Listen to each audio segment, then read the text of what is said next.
আমি এখনো তোমার কিছুই শুনতে পাচ্ছি না একটু maybe the problem is here the problem is there এত কথা বললে but I can't hear anything okay Sumit তুমি কি আমাকে শুনতে পাচ্ছো? জি স্যার আমি শুনতে পাচ্ছি। স্যার আপনাকে আমার কথা তুমি শুনতে পাচ্ছো? জি স্যার আপনাকে শুনতে পাচ্ছি। অলরাইট নাও তুমি যেটা বললে আমাকে তুমি কি বললে আমাকে say again okay sir basically sir যেটা বললো আজকে আমাদের অডিয়েন্স কারা আমাদের অডিয়েন্স হলো স্যার আজকে এইচআর প্রফেশন যারা বিগিনার আছে যারা এক্সপেরিয়েন্স আছে দুই ধরনেরই প্লাস হলো আমাদের স্টুডেন্টরা যারা ফ্রেশার তারাও কিন্তু এইসব প্রোগ্রামে আসে তো ফেসবুকে কিন্তু তারা আসবে তো আর এই মুহূর্তটা যেহেতু স্যার অফিস শেষ করে সময়টা ঠিক এই মুহূর্তে সবাইকে আমরা অ্যাটেন্ড পাবো না কিন্তু 8টার পরে দেখবেন আপনি অনেকেই আপনার লাইভে চলে তখন তারা অ্যাটেন্ড করবে তো আমরা তাদেরকে পাবো এবং এটা যেহেতু লাইভ হচ্ছে এটা রেকর্ডেড থাকবে ফেসবুকে রাইট ওকে স্যার আমরা কি শুরু করতে পারি? হ্যাঁ শুরু কর।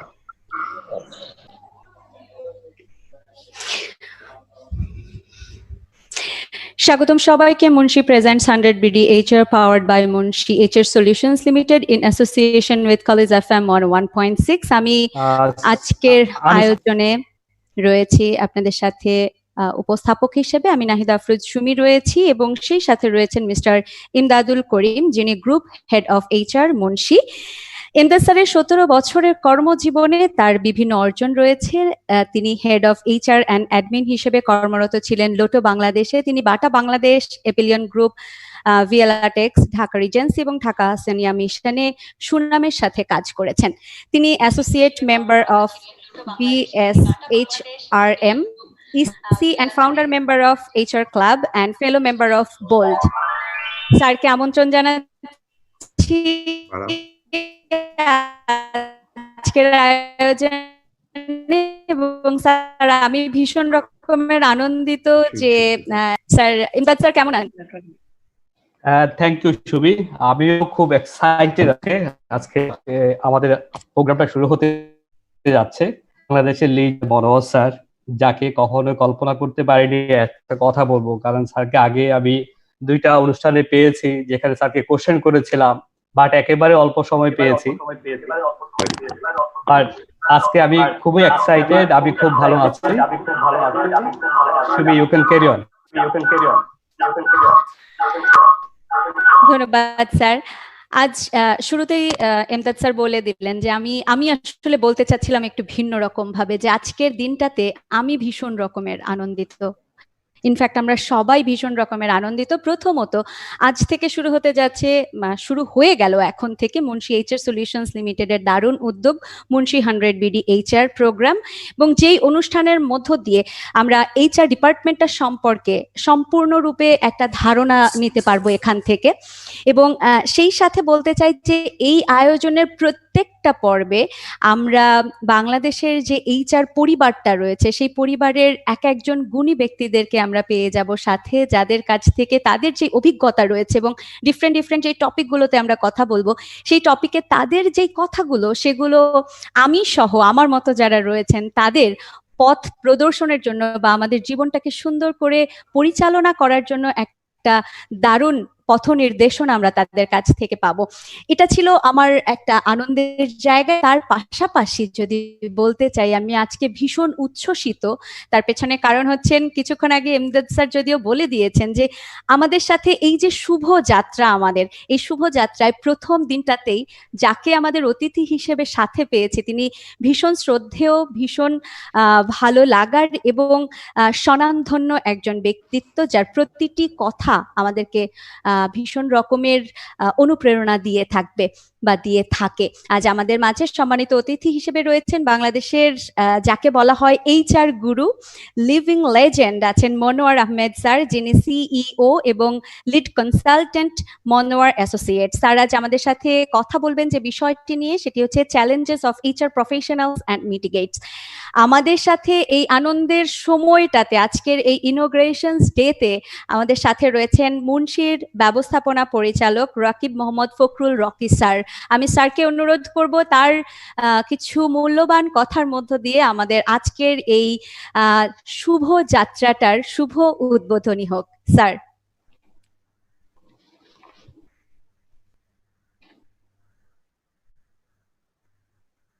ধন্যবাদ সুমি। আসসালামু আলাইকুম ভিউয়ার্স, আমার নাম রাকিব ফখরুল। আমাদের আজ এই মুন্সি যাত্রা, মুন্সি এইচআর সলিউশনের যাত্রা শুরু হয়েছে 6 বছর আগে। 2014 সালে আমরা এই যাত্রা শুরু করি এবং ম্যান পাওয়ার মানে এইচআর এর একটা সলিউশন এনে দেওয়ার জন্য। আজ এই প্রোগ্রামে আমি খুবই গর্বিত উপস্থিত হয়ে, বিশেষ করে মনোয়ার আহমেদ সাহেবের মতন, স্যারের মতন একজন ব্যক্তিত্ব, উনি যে রাজি হয়েছেন আমাদের সাথে এসে উপস্থান করতে, এটা আমি মনে করি একটা লাইফের একটা সুযোগ। তো ধন্যবাদ মনোয়ার আহমেদ স্যার, আপনি যে আজকে আমাদের সাথে উপস্থিত এবং এই আমাদের এই প্রোগ্রামটার যাত্রা শুরুতে খুবই মানে এনলাইটেন করার জন্য ধন্যবাদ।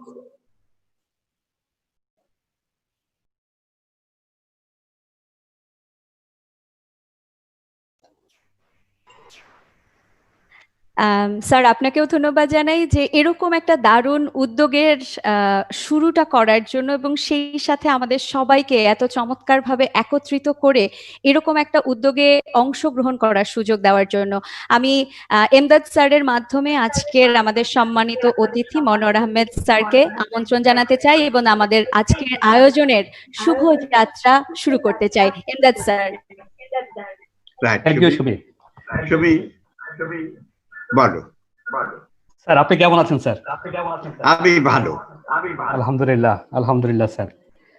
সুমি বলছিল, আসলে সুমি স্যারের সম্বন্ধে জেনেছে খুব অল্প সময় ধরে। আমরা যারা এইচআর এ আছি, আমরা স্যারকে, আমি গত 17 বছরই, কারণ আমার কর্মজীবন শুরু হয় কাজী আনোয়ারুল ইসলাম স্যারের সাথে, ওনার হাতে আমার হাতে করি। স্যার খুব ভালো করে জানেন, স্যারের টিম মেম্বার ছিলেন বিএটিতে। স্যার থেকে অনেক গল্প শুনেছি মনোয়ার স্যারের। তখন কেবল স্বপ্ন হতো কবে কি মনোয়ার স্যারের মতো হব বা আনোয়ার স্যারের মতো হব। তো স্যারের একটু কর্মজীবন শব্দ আমি বলছি। স্যারের আসলে কর্মজীবনটা শুরু হয় 1950 সালে। আজকে আমরা যারা শুনছি, আমার মনে হয় বেশিরভাগই আমাদের স্যারের যে কর্মজীবনের বয়স, সেটা আমাদের বয়সে হয়নি। স্যারের করাচি বিশ্ববিদ্যালয় থেকে পাশ করার পরপরই উনি প্রথম সেন্ট্রাল গভর্নমেন্টে উনি অ্যাসিস্ট্যান্ট সেন্ট্রাল লেবার কমিশনার হিসেবে জয়েন করেন। এরপরে উনি কেরুয়ান কোম্পানিতে কাজ করে as a head of labour relations হিসাবে। এরপরে বাংলাদেশে আমরা জানি GSK multinational company, GSK head of personal হিসাবে। 1972 সালে স্যার মুভ করে হলো বিএটিতে, এবং বিএটিতে উনি দীর্ঘ 20 বছর 1992 সাল পর্যন্ত কাজ করে, এবং স্যার এইচআর ডিরেক্টর হিসেবে কাজ করেন। এবং স্যার শুধু তাই নয়, বিএটির মতো কোম্পানিতে স্যার একজন বোর্ড মেম্বার হিসেবে কাজ করেছেন, যার বলিষ্ঠ ভূমিকা স্যারের ছিল। আমরা আজকে স্যারের মুখে শুনবো, কারণ আমি অনেকবার আমার কাজে আনোয়ার স্যারের কাছে শুনেছি স্যার কিভাবে তার বলিষ্ঠ ভূমিকা রেখেছিল একজন এইচআর হিসাবে। ওনার দক্ষতা, ওনার কৌশল দিয়ে উনি কিভাবে চিটাগং ফ্যাক্টরি বন্ধ করেছিলেন, সেখান থেকে আমাদের কাছে অনেক কিছু শেখার আছে। আমি সবাইকে ধৈর্য বলবো, আজকে একটু ধৈর্য ধরে আমরা শুনবো, কারণ এই সুযোগ হয়তো আজকের পরে আমরা আর পাবো না। তো আমরা আজকে এই সুযোগটাকে আমরা মিস করবো না। স্যার একই সময়ে metropolitan chamber of commerce and ইন্ডাস্ট্রিতে উনি এক্সিকিউটিভ মেম্বার হিসেবে ছিলেন, গভর্নমেন্টের ওয়েস্ট বোর্ড এবং এমপ্লয়ার্স রিপ্রেজেন্টেটিভ হিসেবে কাজ করেছেন। স্যার শুধু তাই নয়, স্যার আইএলওর কনফারেন্সে Europe, north Africa, south east এবং সাউথ এশিয়ান কান্ট্রিগুলোতে স্যারে বাংলাদেশের এমপ্লয়ার্স রিপ্রেজেন্টেটিভ হয়ে কাজ করেছেন। এবং গত 6 বছর স্যার ইন্ডিপেন্ডেন্ট ডিরেক্টর হিসাবে আইডিএলসি ফাইন্যান্সে কাজ করেছেন। আসলে স্যারের এই বর্ণাঢ্য কর্মজীবন, স্যার একটা, আমরা যেটা বলি আমরা এইচআর এর ল্যাঙ্গুয়েজে, স্যার একটা জীবন্ত বই আমাদের জন্য, আমাদের কাছে একটা আদর্শ। আজকে স্যারের মুখে আমরা শুনবো। আমাদের যদি প্রশ্ন থাকে, আমরা আমাদের প্রশ্নগুলো আমাদের কমেন্ট বক্সে লিখবো, এবং শেষে আমরা অবশ্যই স্যার থেকে আমাদের উত্তরগুলো শুনবো। সুমি। ধন্যবাদ স্যার, আপনি আসলে এত সুন্দরভাবে বলছিলেন, প্রত্যেকটা কথা আমি আসলে মন দিয়ে শুনছিলাম। যে আমরা মাঝে মাঝে বলি যে সেই 1950 সাল থেকে, কিন্তু সত্যিকার অর্থেই যে সেই 1950 সালের সেই কর্মজীবন যার শুরু হয়েছিল তার কাছ থেকে আজকে পথ নির্দেশনা আমার জীবনকে পরিচালনা করার জন্য যেই যেই দিকগুলো বা যেই নির্দেশনাগুলো প্রয়োজন সেটা তার কাছ থেকে শুনতে পারবে, এটা আমাদের জন্য ভীষণ আনন্দের। স্যারের কাছে চলে যেতে চাই। স্যার কেমন আছেন আপনি? আমরা জেনেছি, আমরা আপনাকে সাথে পেয়ে ভীষণ আনন্দিত।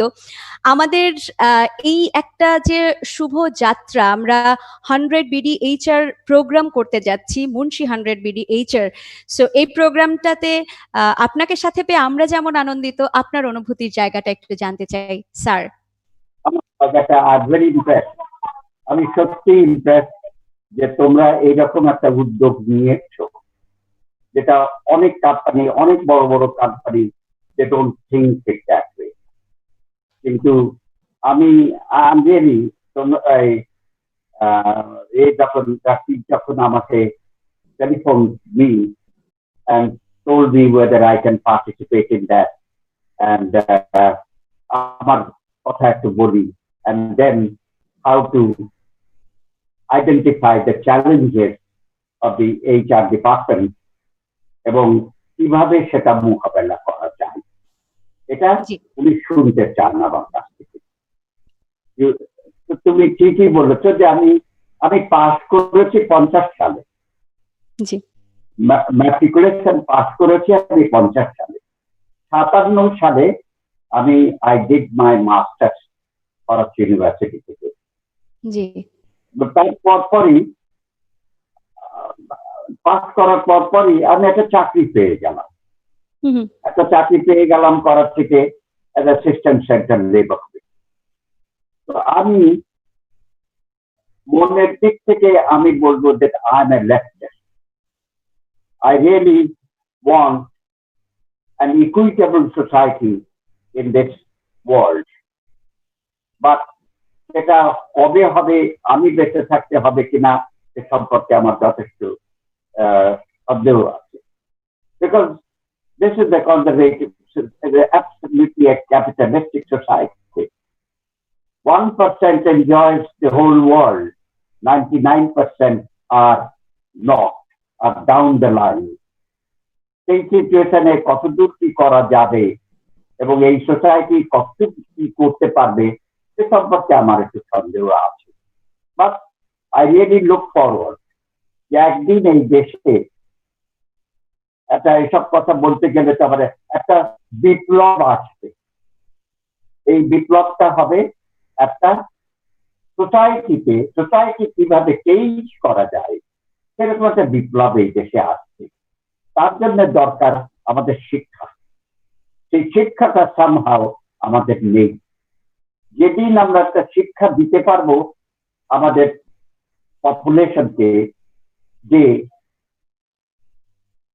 আল্লাহ তোমাকে হাত দিয়েছেন, আল্লাহ বলেছেন যে আমি তোমার কপাল করে দিয়েছি, এও বলেছেন যে তোমাকে আমি হাত দিয়েছি, এই দুইটা হাত তুমি ব্যবহার করবে এবং তুমি নিজেই তোমার ভাগ্য নিয়ন্ত্রণ করবে। Now, having said that, আমি বলবো যে about 96-97% is your own creation, own decision making, your own actions, your own thoughts. It's only 3% are what God controls you that way. তুমি ফেট বলতে যেটা, কপাল বলতে যেটা, সেটা আল্লাহ ধরে রেখেছেন 2-3%, আর ছেড়ে দিয়েছেন তোমার উপরে যে তুমি তোমার নিজের জীবনটা তুমি করে নাও। তো দিস ইজ দ্য সিচুয়েশন। জি, আমরা বলছিলাম যে আসলে দারুণ কিছু কথা আমরা আজকে শুনতে পারবো এবং আমরা আমাদের সুন্দর করে পরিচালনার জন্য যেই দিক নির্দেশনাগুলো দরকার সেটা আমরা আজকে স্যারের কাছ থেকে পাবো এবং সেই দিকে আমরা একটু একটু করে ধাবিত হব, সামনের দিকে এগিয়ে যাব আমাদের প্রোগ্রামের। কিন্তু তার আগে বলতে চাই যারা যারা এই মুহূর্তে আমাদেরকে দেখছেন আমাদের সোশ্যাল মিডিয়া পেজে, আমাদের ইউটিউব চ্যানেলে, সবাইকে বলতে চাই যে এটা এমন একটা সুযোগ যেখানে আসলে মাশাআল্লাহ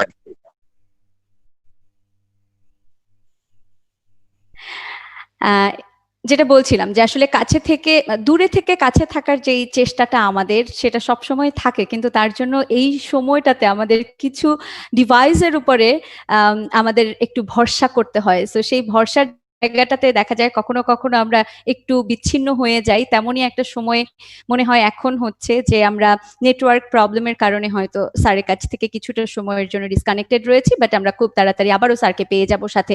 এর মাঝখানে যে কথাটা আমি বলছিলাম যে এই যে একটা রেয়ার সুযোগ আমরা পেয়েছি, আমরা মনোয়ার আহমেদ স্যারের কাছ থেকে আমরা যেই বিষয়টা নিয়ে আজকে কথা বলবো, challenges of HR professional and mitigates, এটা সম্পর্কে জানার জন্য যে আগ্রহটা সেটা আমাদের নিশ্চয়ই থাকবে, এবং এটা আমার বিশ্বাস যে আমরা সবাই চাইবো আমাদের ফেসবুক পেজটাতে আলো করে থাকুক এই সংগ্রহটা বা স্যারের সাথে কাটানোর সময়টুকু। তাই যারা যারা চাইবেন নিশ্চয়ই এই ভিডিওটা বা এই লাইভটা আপনারা শেয়ার করে দিবেন। এবং সেই সাথে সাথে আমি বলতে চাই যে চাইলেই হতে পারে জীবন সহজ, অনেক কিছুর সহজ সমাধান আছে আমাদের হাতের কাছে।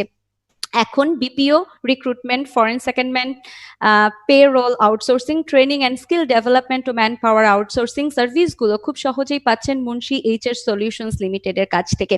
বিস্তারিত জানতে হলে করুন 01922114043 অথবা 01922114054 এই নাম্বারে। Our vision to provide world-class workforce solutions to local and multinational organization. Munshi HR solutions limited, a concern of Munshi.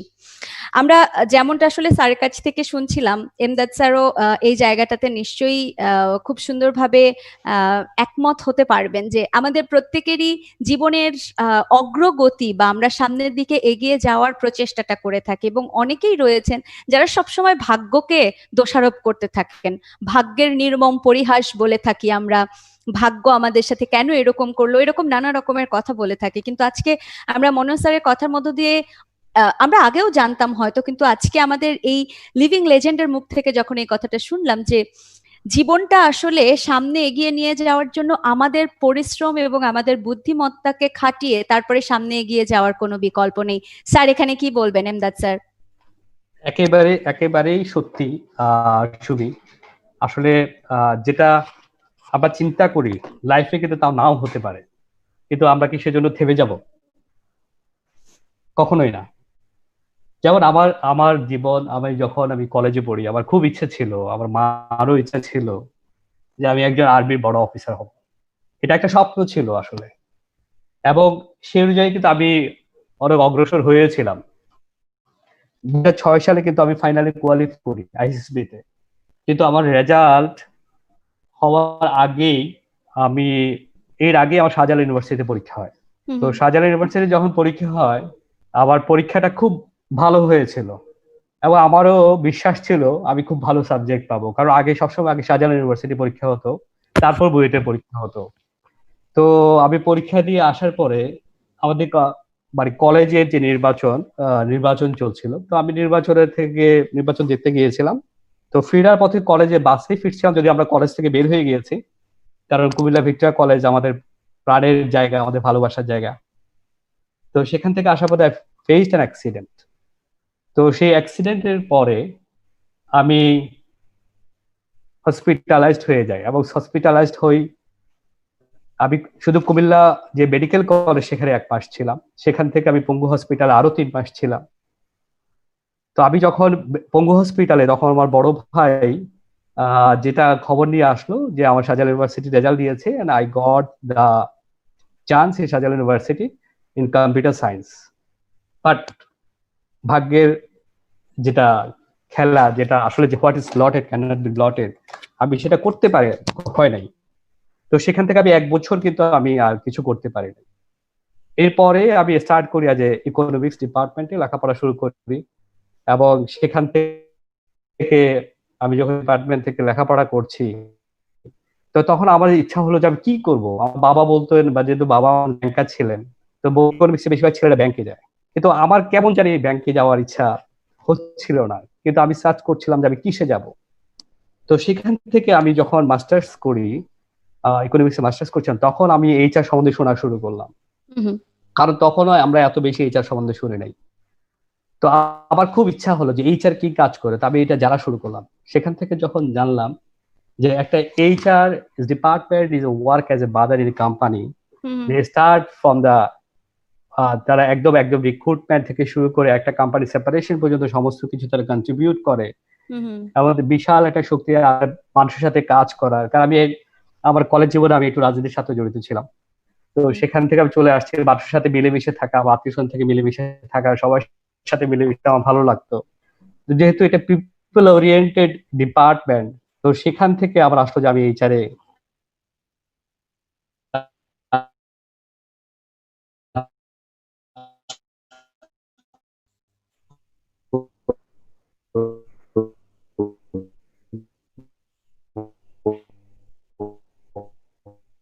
এমন লাকিলি আমি মাস্টার্স কমপ্লিট করার আগে ঢাকা আসেনি মিশনে যে আনোয়ার ইসলাম স্যার আমরা 8জন ফাইনালি কোয়ালিফাই করি। তো সেখান থেকে আমি I got the department HR department. সবাই সব ডিপার্টমেন্ট পাইনি, যেহেতু আমার চয়েস ছিল HR department first, I got the HR department.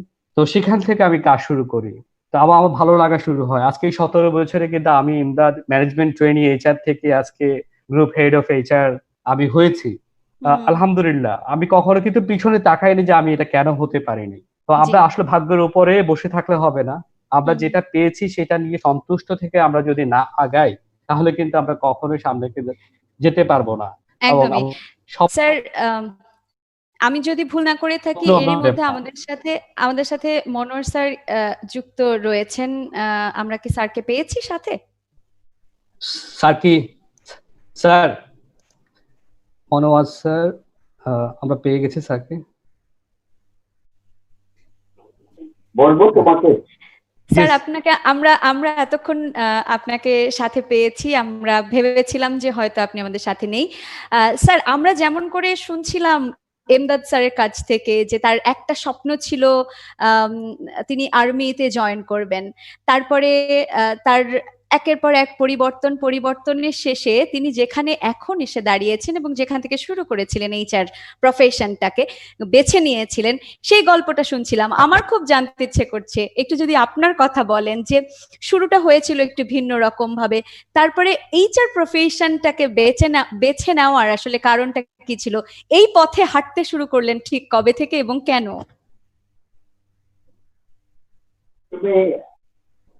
আমার ডিসিশন এটা ছিল না that I will join HR or I will go for HR job. It just happened because লেখাপড়া শেষ করেই একটা চাকরির অফার পেলাম, so I took that offer. আমি নিলাম এই অফারটা। কতদূর আমি জানি, কতদূর আমি কি করতে পারবো আমার সেরকম কোনো দিক নির্দেশনা ছিল না। এবং মানুষের একটা কথা তোমারে বলি যে নাকের উপরে কিন্তু মানুষ দেখতে পায় না, তারা দেখতে পায় দূর, খুব বেশি দূর দেখতে পেলে নাকের উপর দিয়ে একটুখানি দেখতে পায়, দূর সেটা তাদের থাকে না। তো ওখানে যখন আমাকে যখন করাচিতে চাকরি দেওয়া হলো, যে আমি একটু লেফটিস্ট ছিলাম, একটু লিবারেল মাইন্ডেড। তো তখন আমার দায় পড়লো যে করাচি ফেডারেল এরিয়া, সেই ফেডারেল এরিয়াতে যত প্রাইভেট ইন্ডাস্ট্রিজ আছে সেই প্রাইভেট ইন্ডাস্ট্রিজ গুলো সুপারভাইজ করা, ইন্সপেকশন করা and give them the report. এই রিপোর্ট যখন 4-5টা রিপোর্ট যখন আসলো, তখন মালিকরা আমার নামে সেন্ট্রাল লেবার কমিশনারের কাছে একটা নালিশ করলো যে আমি am not being very fair, I am pro-labor. Now, after all these things, the government decided to transfer me out from Karachi to Lahore. Lahore যে আমার চাকরিটা হলো সেন্ট্রাল গভর্নমেন্টের যত আন্ডারটেকিং আছে, like the railway, like Haripur Hazara Telecom, like Atta Oil Company, like your ordnance factories, civilian people, এদের terms and conditions গুলো ঠিক মতো মানতেছে কিনা, এদের সবকিছু সুপারভাইজ করা, এটা করা, এইসব আমার নতুন চাকরি হলো। Because I was considered to be a leftist and the pro-labor. So that is the time when the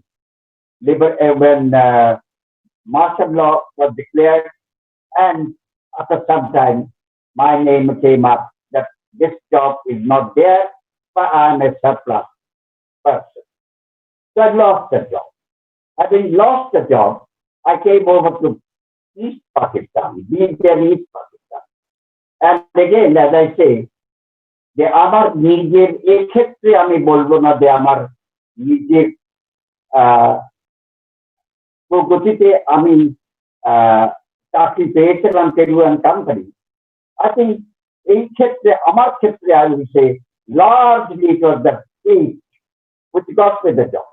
That was the time when I applied for the job and the company had a vacancy and company took me on.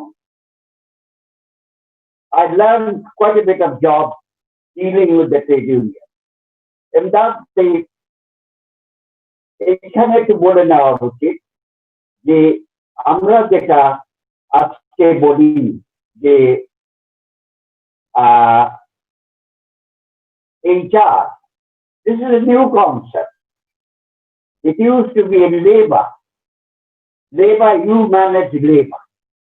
Because that was the time এত complicated HR হয়নি.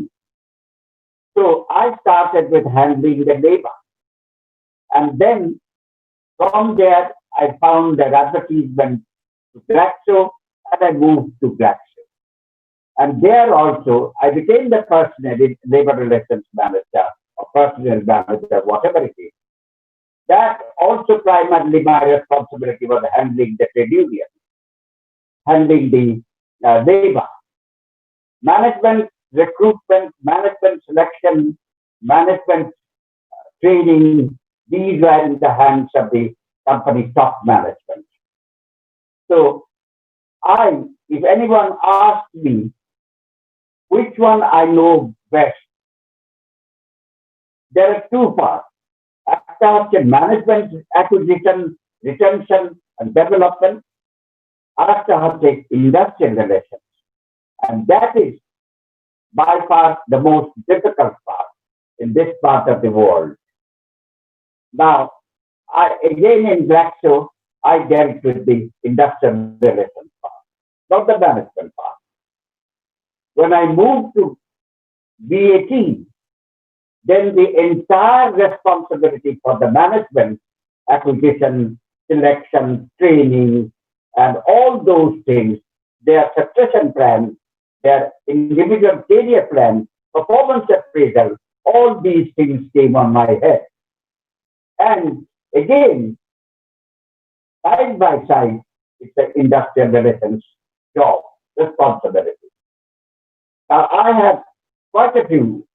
The company had about 5 units, and all the 5 units had a trade union under the law. And at all the 5 units, I had my representative located there to deal with the local problem. But they were all functionally responsible to the HR director. Now, having come to the BAT, I found that responsibility of the talent acquisition, talent management, talent retention, that became a major part of my job. So I started learning that part. I had to learn, besides simultaneously with the managing negotiation with the trade unions. And trade unions at that time were very militant trade unions. You see, if you go for treating people not fairly, there will be a long-term animosity between the labor and the management. So that was a perennial problem everywhere. It was not BAT, it was not anywhere else, but or everywhere you have to do that. I have to deal with an extremely militant trade union, which was affiliated with the political party in power at that time. So that gave them further strength to be militant and put lot of pressure on the management. I give you a scenario. There were about 21 trade union leaders in Chittagong factory. And they used to come at about 9 o'clock, 9:30. They used to have free food in the canteen. Then they used to come to my room at about 10:30. About 12, 13 people surrounding me and putting a lot of pressure on me that this demand, that demand, all the time. And free cigarettes, mind it. It's a cigarette producing factory. So free cigarette people have been smoking around my desk and have been putting a lot of pressure on me. At one time, I said I must have a representative with me, a management representative with me, so that he's also a party when I'm talking to these people. They said, no, you cannot have. We want you alone, and we will talk to you alone. So you cannot bring in anyone else. Mm-hmm. So I was the lone person, a lone management person, dealing with the entire executive body, and who was not very nice, not very kind to me. This is the time when a new general manager came from London. And he said, when he was visiting the factory, he said, I understand, Monower, that your room is the noisiest and busiest room in this factory. Mm-hmm. I just didn't say anything. I said, you understand the whole thing. And there were a lot of problems. And believe me, most of the days, I used to come at 8:30 in the morning, get out at 4:30 in the evening. And I used to call God and tell him, Allah, kalke amake ei factory-te aeno na. Ami aste chai na. Because all the pressure on me, I was unable to take it. And then I had to continue because I had to get a job. Meanwhile, there was the government brought about a consulting from London, and they wanted to restructure, reorganize the corporations that the government had, that they were unable to manage the corporations, all the corporations. And somehow I received a call from one of the consultants who came from London. I met him, he interviewed me, and the government offered me a job. Chief People's Officer in the Chemical Corporation. And when they made an offer to me, I was in.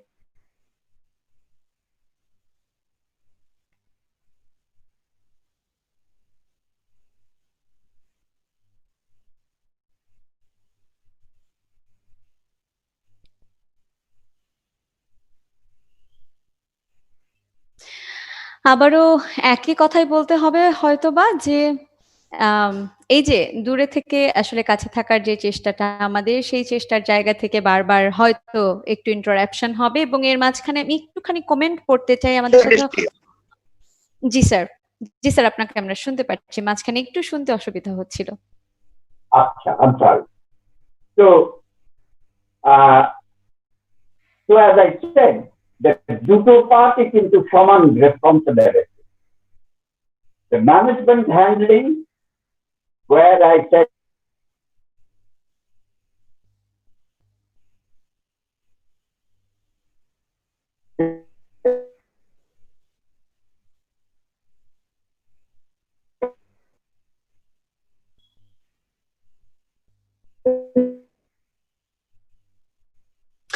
Well, আমি আবারও একটুখানি স্যারের কথার মধ্যে থেকেই চলে এলাম এবং যেটা বলতে চাই যে আমাদের সাথে অলরেডি অনেকে জয়েন করে ফেলেছেন। আমরা আপনাদের কাছ থেকে প্রশ্ন আশা করছি এবং আজকে স্যারের কাছ থেকে যদি কোনো গাইডেন্স আপনারা চান সেটা আপনারা নিশ্চয়ই পেতে পারেন। আমাদের সাথে অনেকেই যুক্ত হয়েছেন, যার মধ্যে দেখতে পাচ্ছি আমাদের সাথে আছেন আনোয়ার হোসেন, আছেন আমাদের সাথে আকরাম হোসেন, আসসালামু আলাইকুম জানিয়েছেন। ওয়ালাইকুম আসসালাম। আছেন আমাদের সাথে মোহাম্মদ রিফাত হাওলাদার নিলয়, আছেন আমাদের সাথে, আছে আমাদের সাথে মোরাদ হোসেন।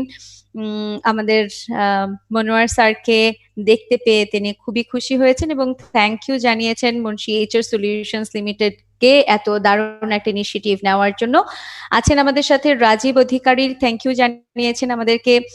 মেহেদি হাসান আছেন, সে বলেছেন great opening, thank you so much. Masud Parvez আছেন, বেস্ট উইশেস জানিয়েছেন, থ্যাংক ইউ। আছেন আমাদের সাথে SBS আহমেদ, আছেন আমাদের সাথে মামুন আহমেদ, গুড ইভিনিং জানিয়েছেন সবাইকে। রাহাত কামাল লিখেছেন ওয়াও, থ্যাংক ইউ। যারা আছেন আপনারা চাইলে আমাদেরকে লিখে জানাতে পারেন, যে কোনো প্রশ্ন যদি থেকে থাকে আমাদেরকে সেটাও জানাতে পারেন। এবং এর মাঝখানে আমি আপনাদেরকে জানিয়ে দিতে চাই যে করোনাকালীন এই সময়টাতে আসলে আমরা একটা বিষয়ে খুব ভয়ে থাকি, বা আমরা চারপাশটা পরিষ্কার রাখার চেষ্টা করছি, নিজেদেরকে পরিষ্কার রাখার চেষ্টা করছি। এবং এই জায়গাতে বলতে চাই যে শুধু করোনাকালীন সময়ে না, পরিষ্কার পরিচ্ছন্নতা কিন্তু সবসময় আমাদেরকে একটা প্রশান্তি দিয়ে থাকে এবং করোনাকালীন সময় তো নিশ্চয়ই, নিঃসন্দেহে।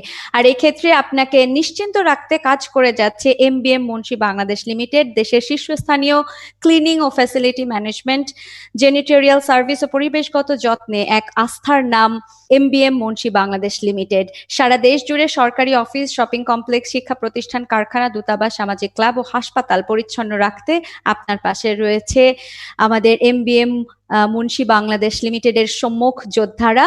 তাই আপনাদের প্রয়োজনে বিস্তারিত জানতে ভিজিট করতে পারেন আমাদের ওয়েবসাইট mbmmunshibd.com। আমরা যেমনটা আসলে ভাবছিলাম, মনো স্যারের কথার মাঝখান থেকে আসলে ইন্টারনেট কানেকশনের জন্যই হয়তো বা একটু ইন্টারাপশন হয়ে যাচ্ছিল। আমরা খুবই আনন্দের সাথে বলছি স্যার এই মুহূর্তে আমাদের সাথে আছেন। আমি মনোয়ার স্যারের কাছে চলে যেতে চাই এবং এই মুহূর্তে আমি ইমদাদ স্যারকে জানাতে চাই বা আপনার কাছে জানতে চাই যে মনোয়ার স্যার যেই অভিজ্ঞতাগুলো শেয়ার করছিলেন, অন্ততপক্ষে আপনি সেই জায়গাটা থেকে নিজেকে কোথাও কোথাও হয়তো রিলেট করতে পারছিলেন। ইনফ্যাক্ট আমি আপনার রুমের সামনেই বসি, তো সেই জায়গা থেকে আমি যেটা দেখি যে আমাদের যে কোনো কিছুই হোক না কেন আমরা কিন্তু দৌড়ে আপনার কাছে চলে যাই, ছুটে আপনার কাছে চলে। সো সব থেকে বিজি রুম যদি বলি, বা এই যে মাঝে মাঝে মনে হওয়া যে উফ আর কত নিব, এই অনুভূতির জায়গাটা আপনি যতই হাসি মুখে বলেন না কেন, আমি বিশ্বাস করি বা আমার মনের মধ্যে বিশ্বাস যেটা এই অনুভূতিটা আপনারা হয়। তো সেই জায়গা থেকে স্যার আপনার কি কোনো কিছু জানার থাকবে, বিশেষ করে আমাদের যে আজকে টপিকটা রয়েছে সেই টপিকের জায়গা থেকে আমি আরো একবার মনে করে দিতে চাই, challenges of HR professionals and mitigates. এই জায়গা থেকে স্যার মনোয়ার আহমেদ স্যারকে কোনো কিছু যদি জানানোর থাকে বা কোনো প্রশ্ন থাকে। এমদাদ স্যার। সুমি, আমি কোনো কিছু বলতে চাই না, আমি সরাসরি স্যারের কাছে চলে যেতে চাই। স্যার, আমরা তো আপনার দীর্ঘ 42 ইয়ার্সের অভিজ্ঞতা আপনি নিজে ফেস করেছেন, HR এর সর্বোচ্চ পজিশনে ছিলেন বাংলাদেশের সর্বোচ্চ কোম্পানিতে।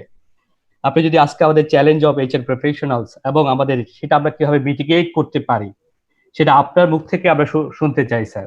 আর আমাদের প্রশ্নগুলো যেগুলো আছে আমরা আপনাকে শেষের দিকে আমরা করব। আমরা স্যারের কাছে চলে যাই সঙ্গী সরাসরি। Ideally, you got to structure your organization, and that structure specifically with the HR department, how you are structuring it. Now, my observation and my experience is that the management or the owners, they do not attach much importance to the HR. HR is a second level of managers because they feel that they have nothing to contribute to the organization. They only deal with some people here and there. So when the business plan is made, business decision making is done, HR is not a party to that. This, I felt, that lowers down the HR professional in the eyes of the total organization.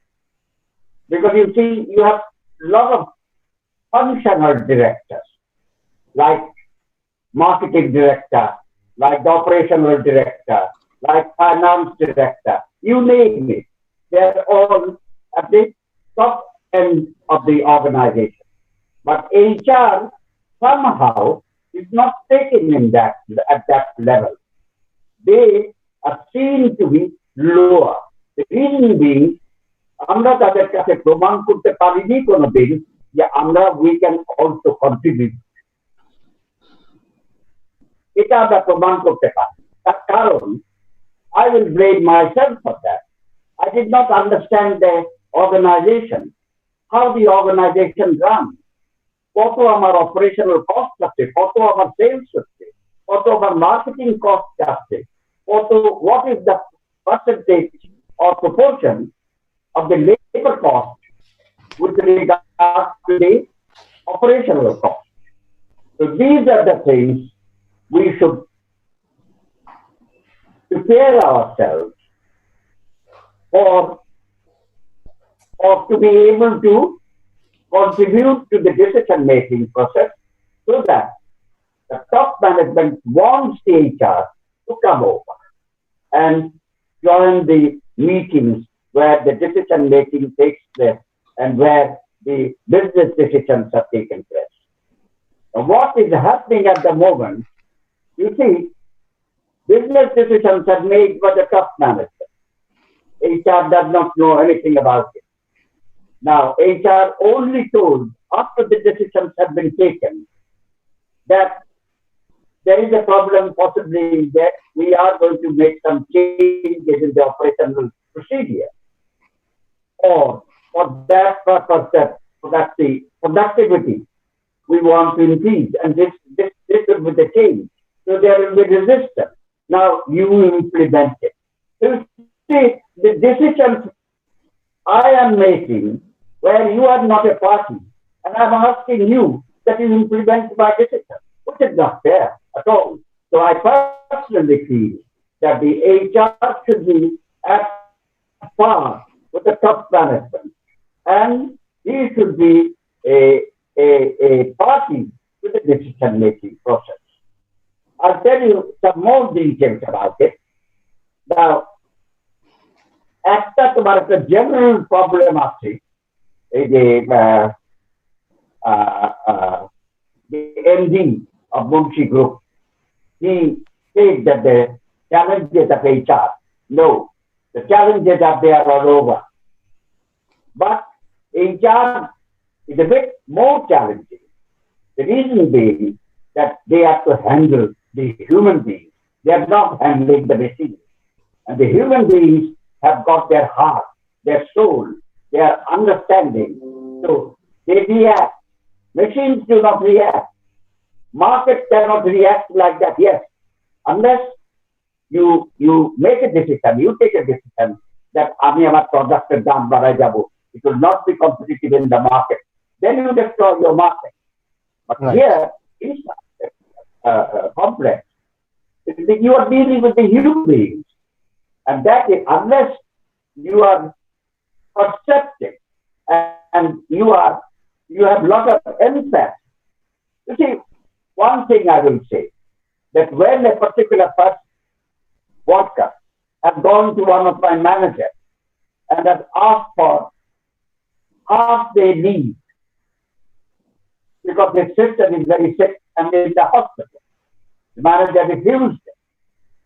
He goes back, he brings in a union representative to the manager, and then under pressure, the manager agrees to give him half pay. You see, you lose the leadership. If the trade union becomes a leader, and you, the manager, they lose the leadership. So we have some fundamental problems as well. And management treats us a bit differently, and the workers also see it that way.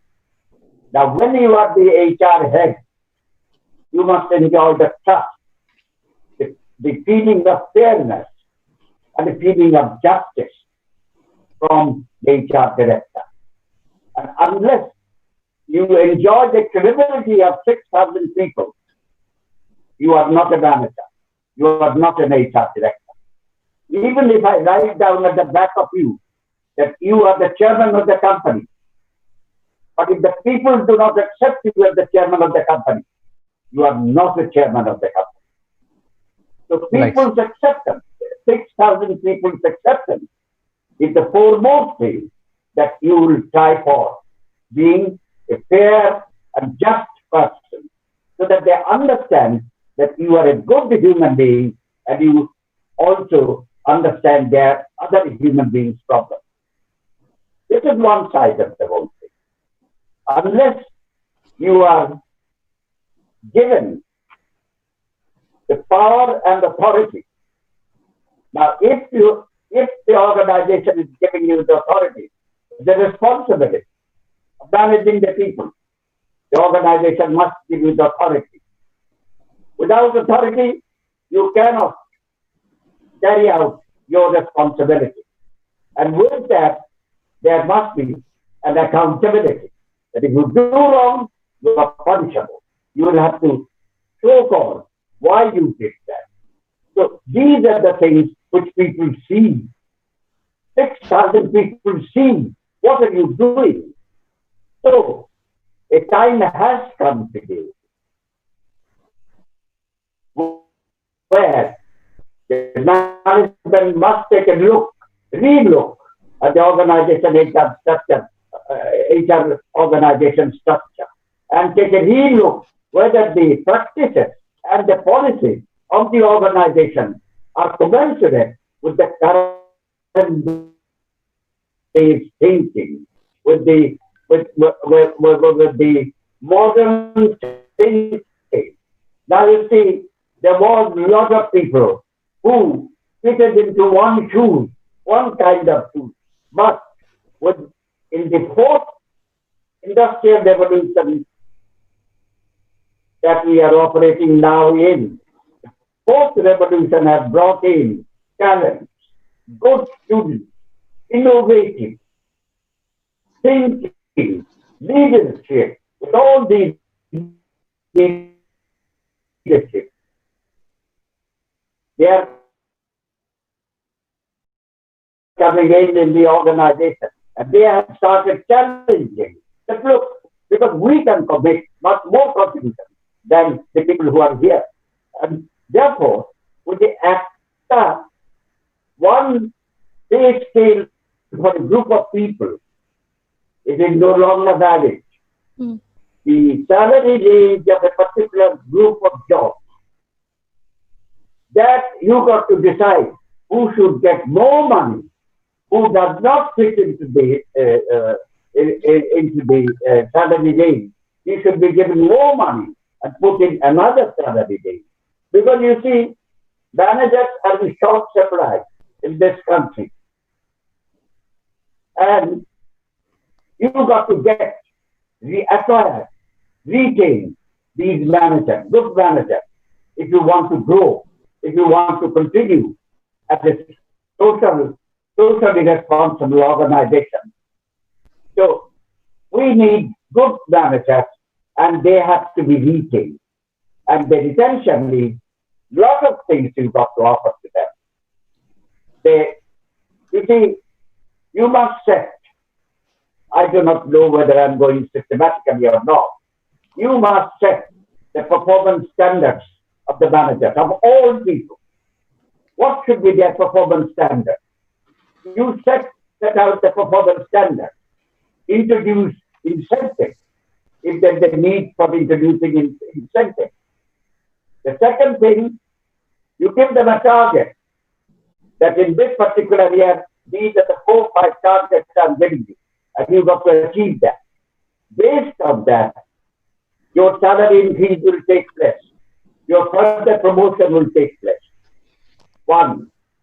The second thing, every second or third year, you must evaluate job. Through a job evaluation. What kind of value this particular job has So this exercise is to be carried out because of all the new things which are coming in, the new processes. Computer has come in, all other aids, the working facilities and other things which are changing all the time. Take those into account and evaluate the job. Put a value on each job. What could be the value for each job? And then you go to the market. Having evaluated the job, then you know that this job is the value of this particular job. Then you go to the market to your competitor and find out the data, get the data from them that a particular job is made, what the competitors are paying. So you got to be competitive, market competitive in the organization. You got to be market competitive, and you got to set your salary ranges according to the market. Now, if you are, while this exercise is being carried out, if you see that the market in the market, someone is giving about 60%, 60th percentile of the market, and you are giving 30th percentile or 35th percentile of the market, you cannot have good people, nor you can retain good people. They will go away. So you got to so every second go to the market, salary details you get from your competitor, and accordingly check it where you stand in the market, and then raise the salary and whatever it is. The second thing, that every year there is a inflation. Every year, 6%, 7%, 8%. Now that inflation, you must put it in the salary of the individuals. It's not your responsibility. Market, you have lost purchasing power to the extent of 5%, 6%, to 7%. So add that 5%, 6% inflationary adjustment with the salary. And then it's a question of increments. The salary increases for the performance. So there are two kinds of performance measurement. One, you find out what is the inflationary rate.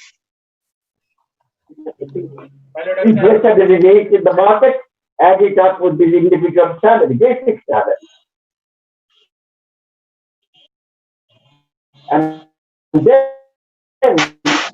then you raise the salary of these people just to be competitive in the market. If you don't do that, then you will not have the right kind of people, nor you will be able to retain those people.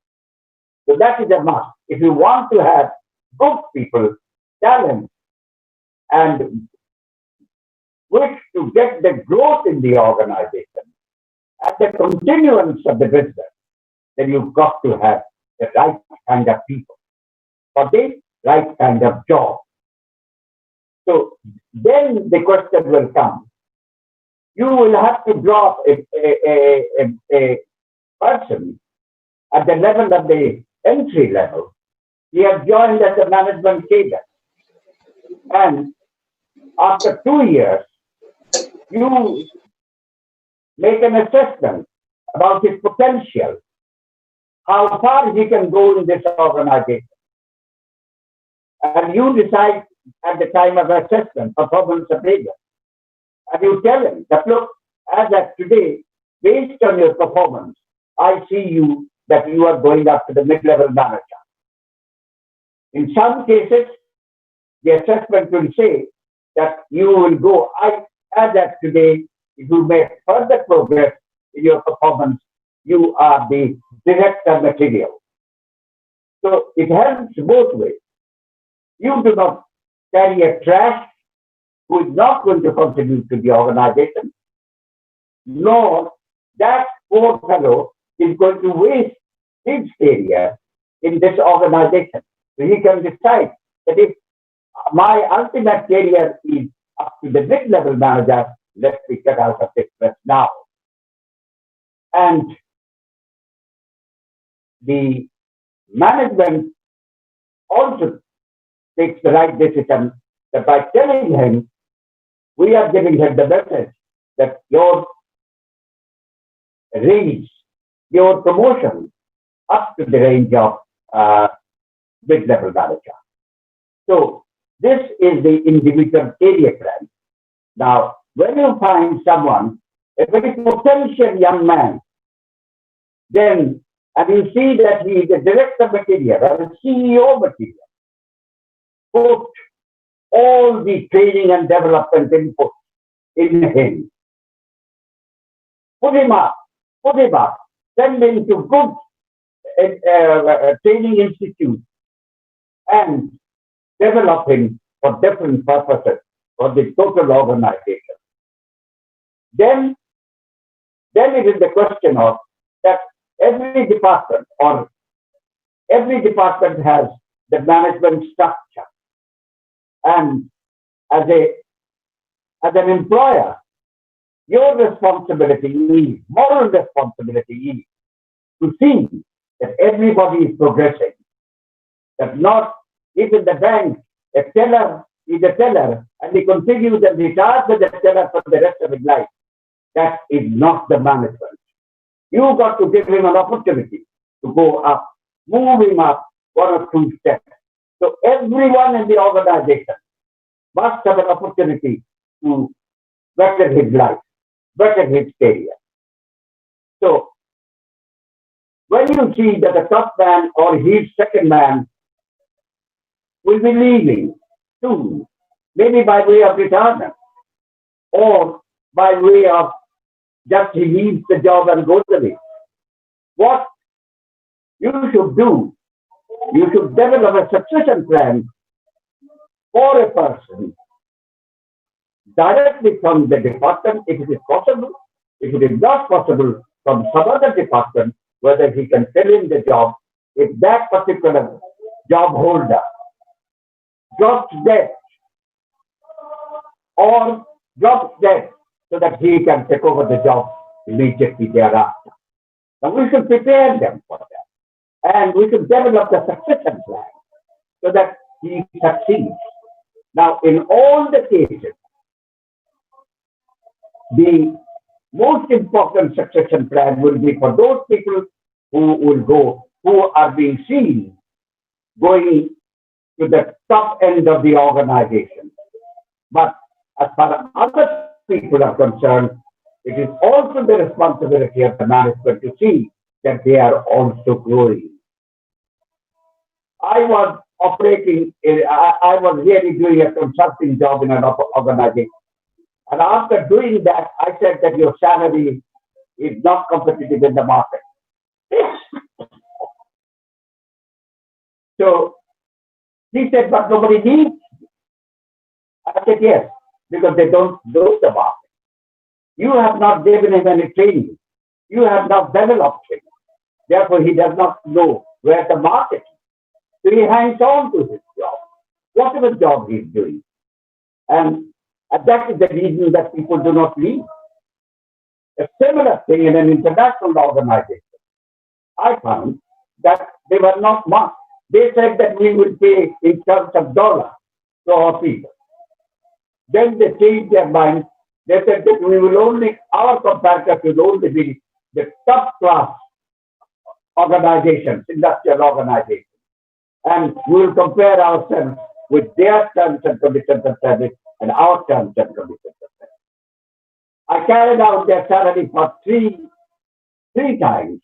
And every time I saw that they're going down the line.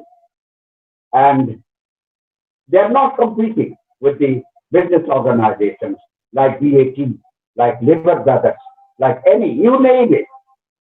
Just put it in my report that salaries are going down day by day. And they again said, but our people are quite happy. Yes, their people were quite happy because it was an international organization and they have been paying reasonably well. So people did not think of leaving unless someone is very sharp and has parallel or a comparative job in other organizations. So I said that these are the people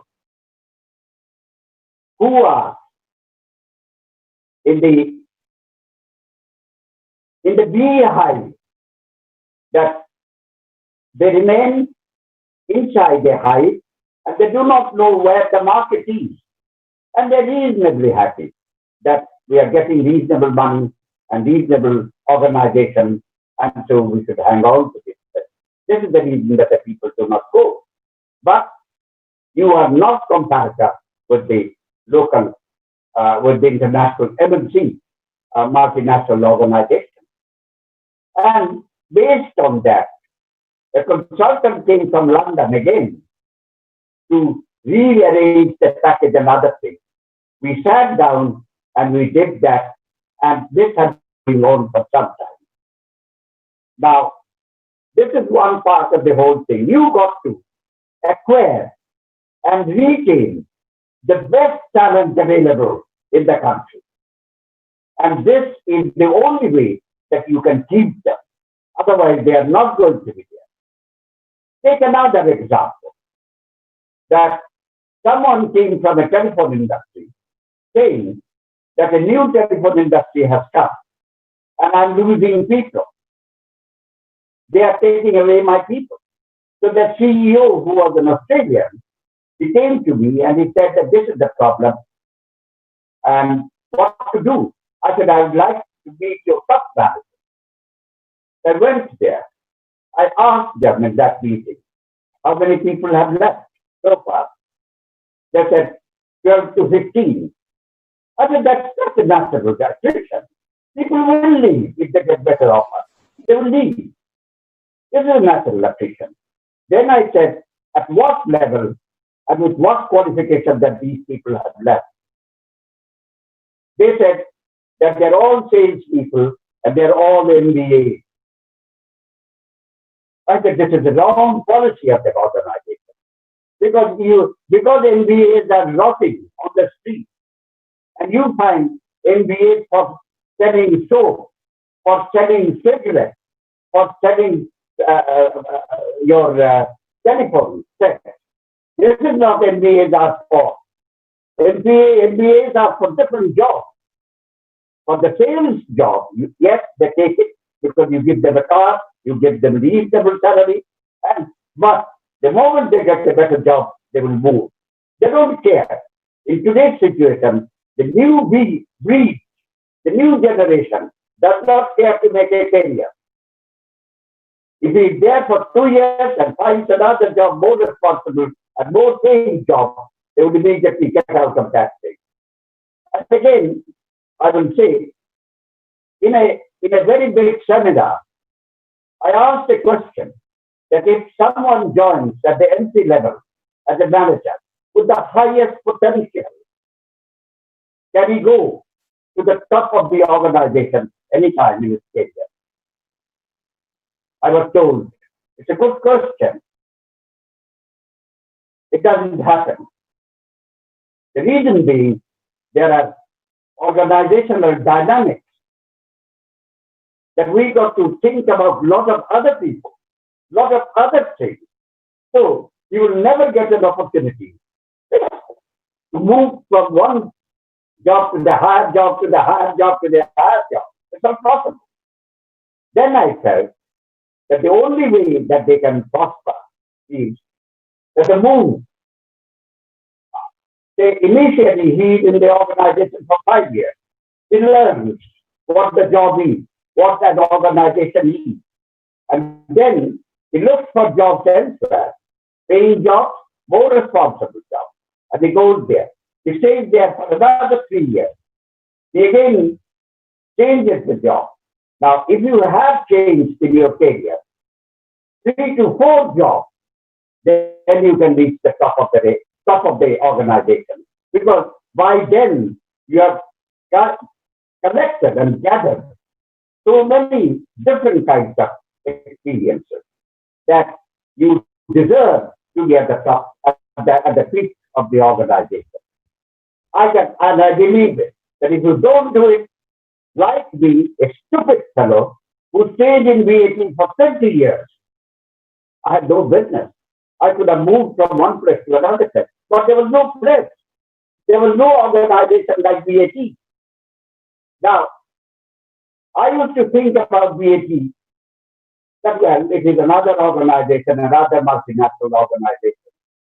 But having come out of the VAT on the carbon and having set up my own consulting house, I do realize that VAT is the best organization in the country today.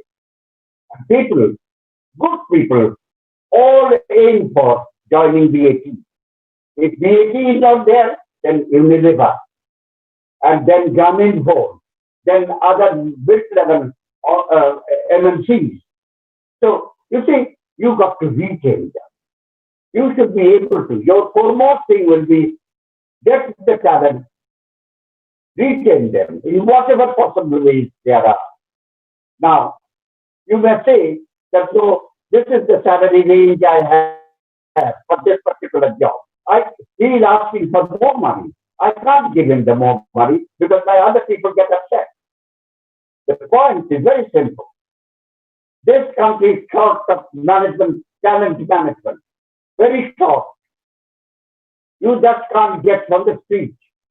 They are built, they are developed.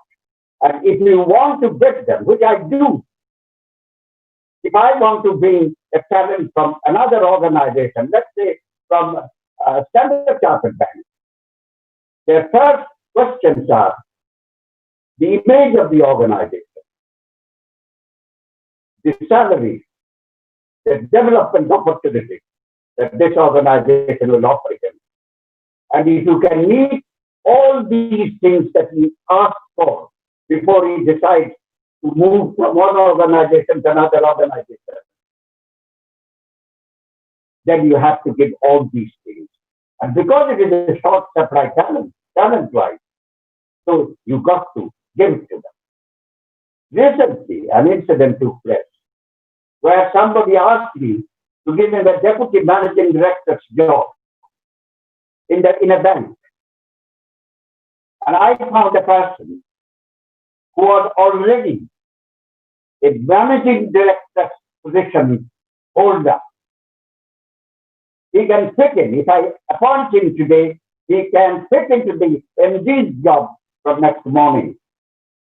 So my recommendation was that he's ready for the MD's job, but we are taking him as deputy managing director with the hope that he takes over as the managing director within a year's time.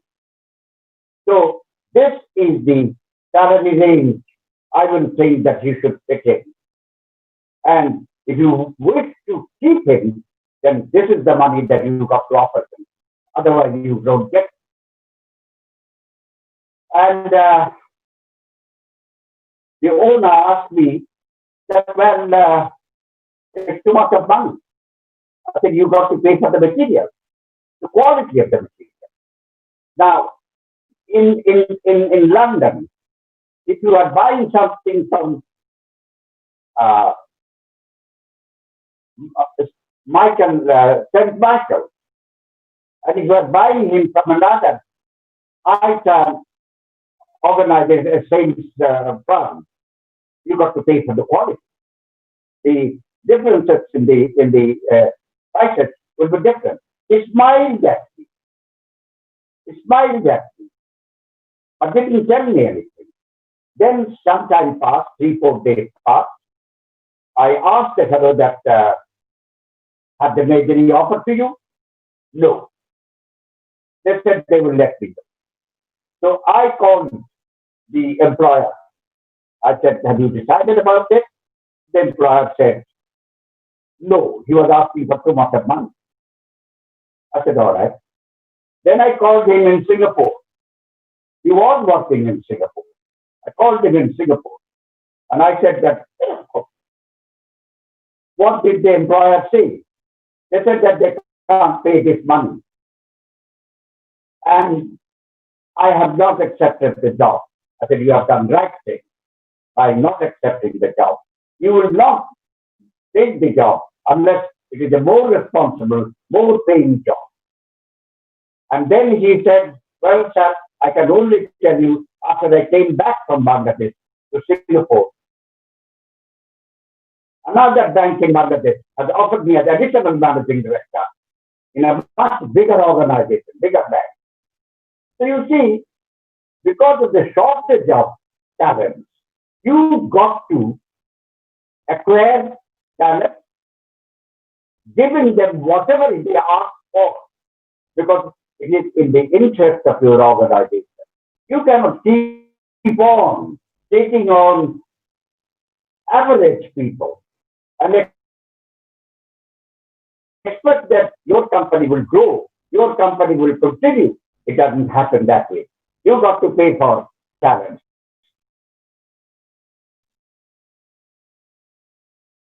Better quality, better fix the standard, work standard, start the performance appraisal, and carry out the job evaluation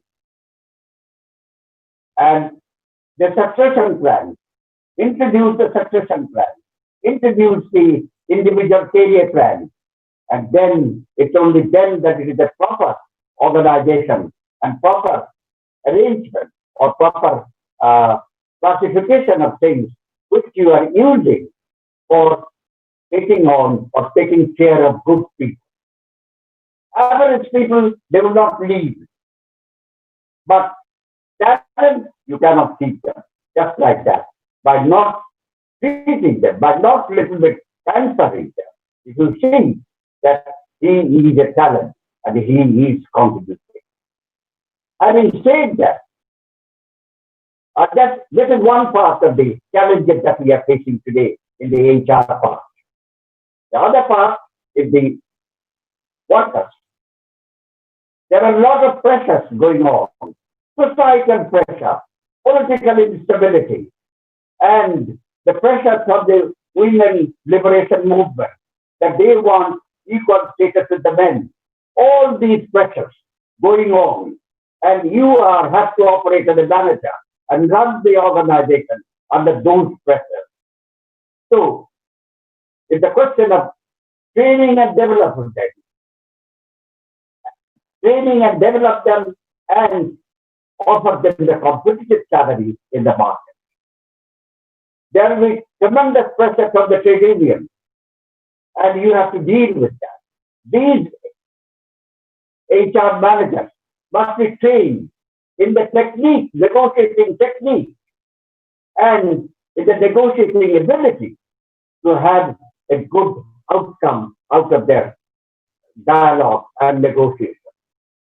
You see, a trade union normally gets the demand. The demand is about 400 times more than what they get. Now, you got to, through your own ability, through your own technique, and going on for negotiation for months, bring them down to a realistic position. From 400% higher, you bring them down to 125% increase. So you've got to train these HR people. These people are not trained. You are not treating them well. You do not take them at the top end of the job level. You take them as second tier. If the functional head, if the functional head is a director level, you are taking on an HR person at a deputy director level. You do not take it in the business decision-making sessions. The reason that they do not contribute, why they are not contributing, if you do not take them into confidence, if you do not trust them that they can contribute. Now, today's situation is different because the owners are now forced by these talents, by these well-educated, innovative young boys who are saying, give us the responsibility, delegate the authority, and we shall give you more than what you are getting now. What do you do? So, as far as I'm concerned, I would put the HR person at the head of the organization as the director, board level, and he should be a party to the entire decision-making process. Because leaving him alone, then what you are doing, that decisions are being made by other people, and you are asking this particular department to carry out, to implement those decisions, not a fair thing at all. And they will never be able to give you what you expect from them. Now, Imdad, you asked me my experience about Chittagong factory shutting down. Right sir. Sir আমাদের পার্টিসিপেন্টদের থেকে অনেকগুলো question এসেছে, তো তারাও কোশ্চেনের answer জানতে চায়। আমাদের একজন পার্টিসিপেন্ট কোশ্চেন করেছে যে একজন এইচআর এর, আর উনি সিনিয়র এইচআর ক্ষেত্রে বুঝিয়েছেন হোয়াট 4 কি স্কিল শুড হি পজেস, তার 4টা কি স্কিল থাকা দরকার অ্যাজ এ সিনিয়র পজিশনে। এই বিষয়ে আপনি কি বলেন sir? That as a manager, when you are recruiting a manager or entry-level manager, you must look at the competencies, management competencies, what kind of competencies they have. You must look at their leadership. You must see whether they can communicate well, whether they have creative thinking, they can manage their own functions, they are creative. I mean, all these about 9-10 competencies. You must take into account all those competencies when you are recruiting an entry-level manager. You are taking on a manager, not a worker. So you must take the right person for the right job. Don't take a trash.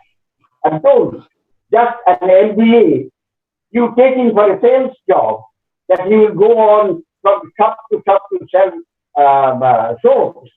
No, that will not work. You see,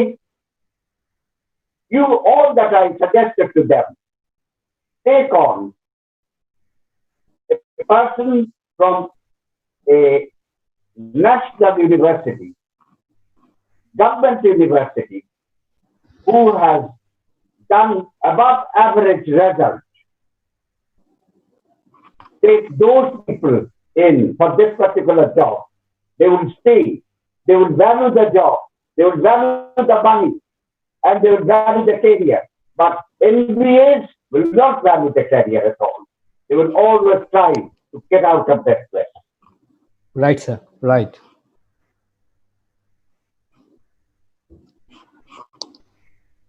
The competency is the best, is the only thing that you should apply. Does this man, is this a leader, a team leader? Can he manage a team? Because today, you alone cannot do the job. You need a team. So whether you are a leader, whether you can lead a team, whether you can communicate with them well, you allow them to ask questions. There are many managers who do not like their subordinates to ask questions. But you must allow, just to develop those people, allow questions of the old system, of the old methods operating. Then you get some ideas from them that yes, this is a good idea, or even give them an opportunity to make a suggestion that this system is not helping us. So let's think about it, whether we can change the system or not. So this is an option that you must give them. Is that acceptable or?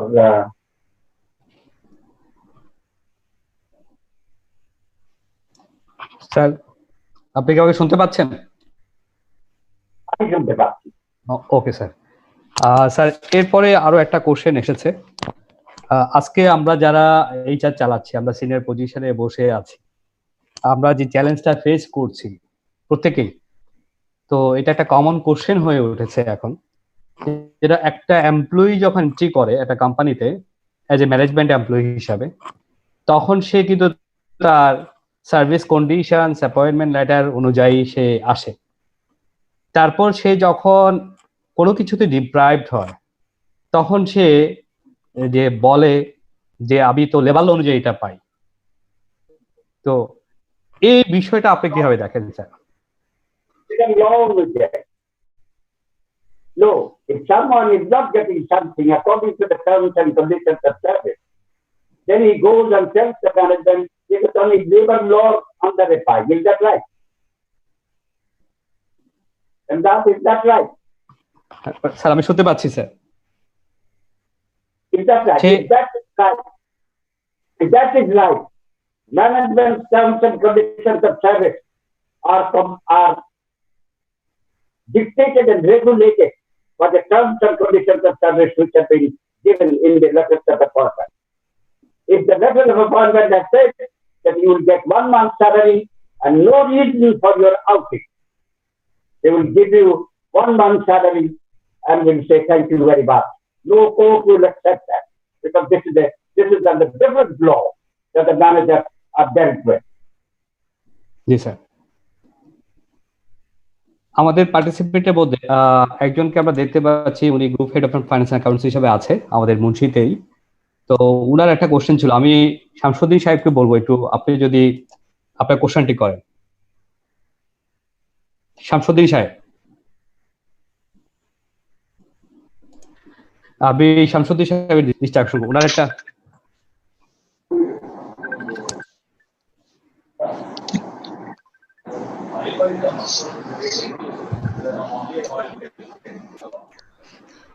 Sir আমার একটা question ছিল। আচ্ছা, something going, বলেন mister Shamsuddin.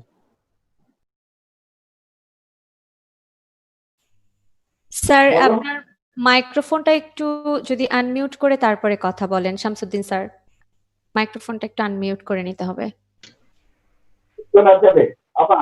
Assalamualaikum sir. Assalamualaikum sir. Sir, I have a simple question, sir. That is, this is a very common problem in our corporate field. That is,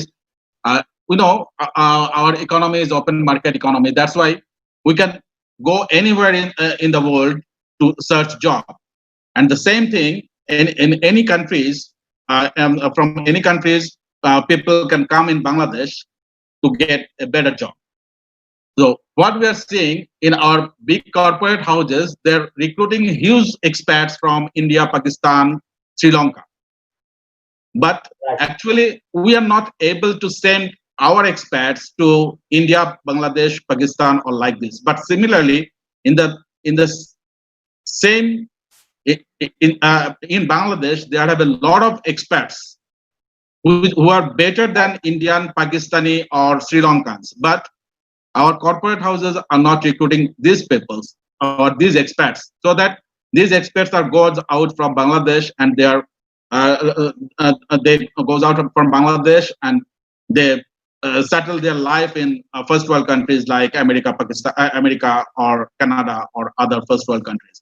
So that in this situation, actually, we are losing our currency.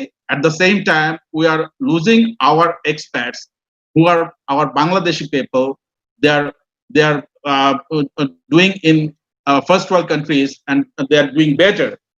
So why we are hiring Indian, Pakistani, and Sri Lankan people, and why we are losing our expats from Bangladesh? This is my first question. And in this case, how HR can mitigate this situation, or can HR able to change the top management's mind so that our top management of different corporate houses, they can choose the best expats from Bangladesh, so that we can stop to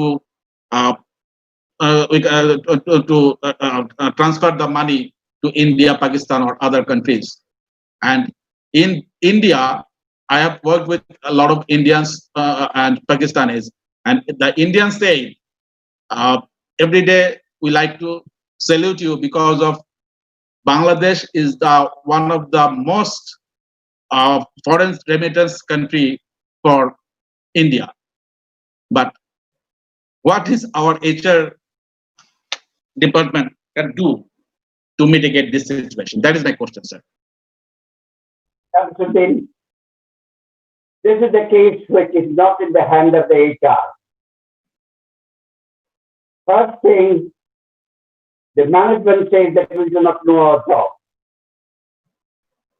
If you claim that you are knowledgeable at the job for which you are recruited, you will do that job well, and the management appreciates it. It's only then that the management will take it. But I understand that this is happening in the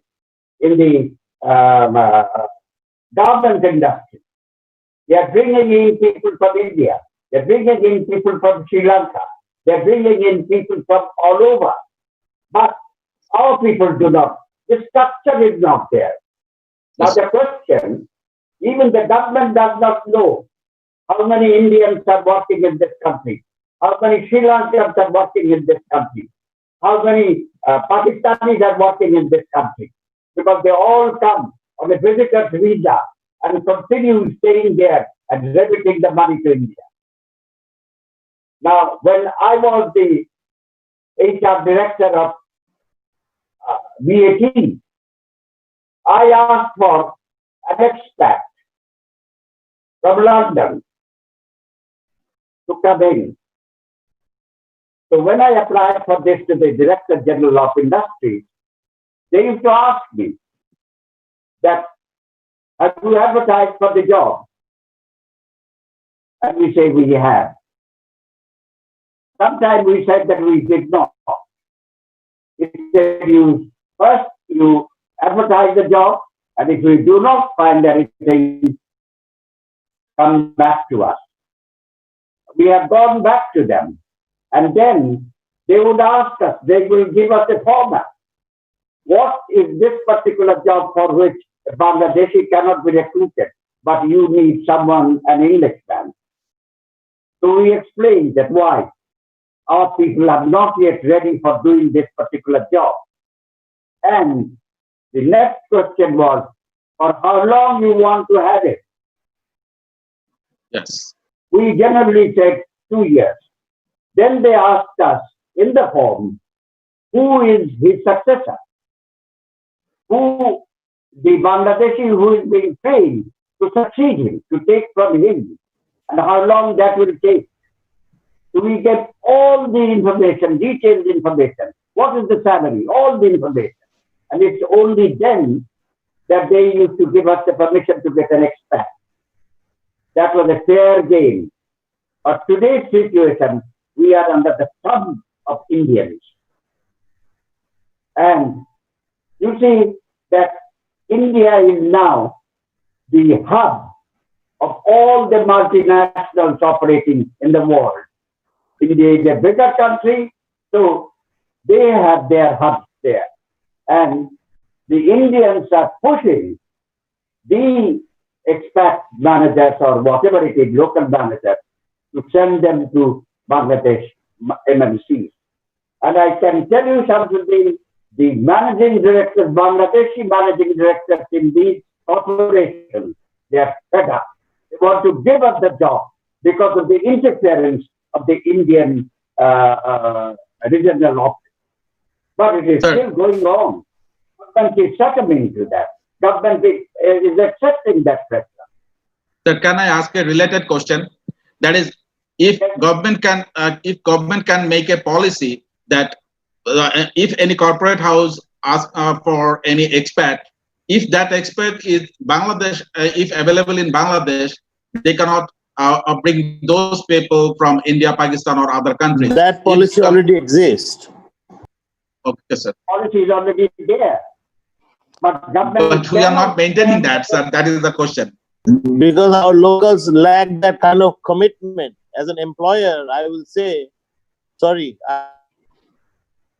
sir, I am interrupting. Carry on, sir. Carry on. As a local, I will say that a lot of managements have seen that the locals lack that commitment sometimes. that the sacrifice that a professional needs to make in their social life in a lot of aspects to take that company to a next level. A question, would you tell me your name, please? Sir, my name is Rakib. Rocky. Rocky. Yeah. Rocky. Okay. Okay. I give you the example. The example is government has everything on record. It's like the police manual. That all the laws are there, whatever laws we want. Who is maintaining that law? Who is going by the law? You tell me that in this country. We are all breaking. The laws are there. We are all breaking the laws. Look at the situations which are happening in this COVID situation. What kind of corruption? The locals are indulging in, the officials are indulging in, the health department is indulging in. Is this the time when the people are dying that you want to make money out of that? That is our character. Absolutely, that is our character.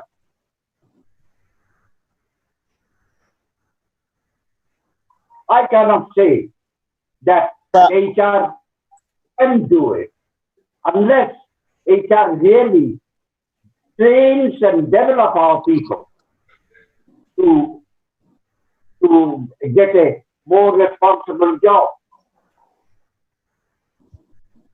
You see, training and development is a moral responsibility of an employer. I was in VAT. Every year, 4 people used to go to London for heart training. And they used to come back. I saw that the people go to London to do the shopping. They came back and they were transferred to another department. And nobody knew the kind of money that we spent for these people, what they have learned out of that. So I said, all right, I would now like to establish a policy that all the people who go for training abroad, they must make presentations before the top team, including the managing director, and tell us what they have learned and how they can use that newly acquired things, newly acquired skills in their own situation. You see, you create such things for them so that nobody goes for a free lunch to London to do the shopping and comes back and then he hasn't learned anything. To force them to tell us what he has learned. You see, it's up to the organization, how the organization goes about it. The employer understands his own, what he wants. You see, the employer, every year there's an annual plan, company's annual plan, what they want to achieve in that particular year. And these plans all come from the departments. Each department, each function, they draft out the requirements, and with that, they also prepare the budget. And that is sent to the budgetary department. And they coordinate the whole thing, compile the whole thing, and then sent to London. All right. It comes back from London. And the entire budget is divided by 12. To make it, there used to be a budget variance meeting every month to show who has spent more and on what account, and who has budgeted more but did not spend. So he will have to explain it to the top chief. So these are the ways that you can really improve your situation. But this HR cannot do. HR got to prove themselves that they're what coming up with the ideas, that they have learned the job and they can do the job to contribute to the growth of the organization. As long as they cannot, the employer will not take them seriously. Let me tell you another thing. People ask me in a seminar that a lot of people, they are taken on the board. Why HR is not taken on the board? I think it's a good question. Tell me, can you read the annual profit and loss account?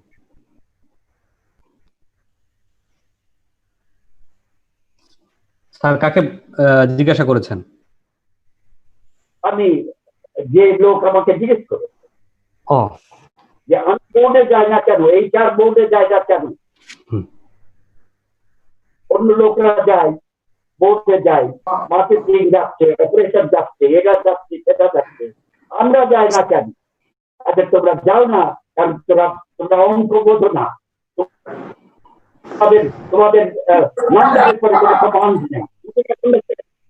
এটা do not understand. And tell me, profit loss account তোমাকে আমি দিব, তুমি আমাকে বুঝাও। What is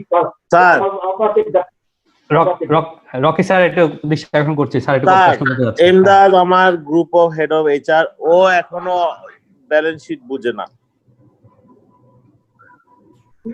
So এখানে আমি actually that's the message from I think Monower sir is that HR holeo just is not about just the people understanding, but also you must understand the balance sheet of a company, because a company exists because of profitability.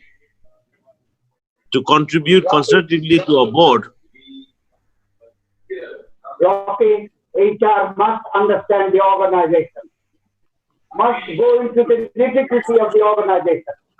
What I used to do and what the policy was when I recruited someone as a management trainee, say for HR, I used to send them the 5 units that night shift in the production department, work in the night shift, see how people feel about it.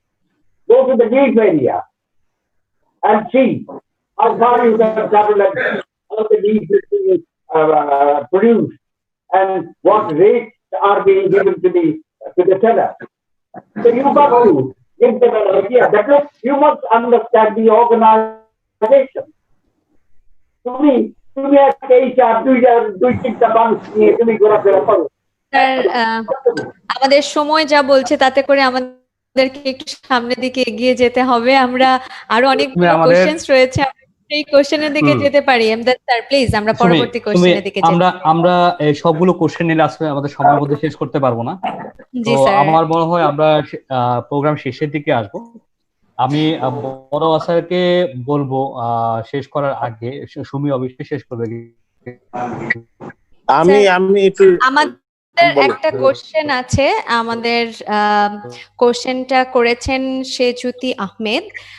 Sejuti আহমেদের কোশ্চেনটা আমরা একটু নিতে চাই। তিনি Ifad head of HR, আমরা একটু তার কাছে চলে যেতে চাই সরাসরি।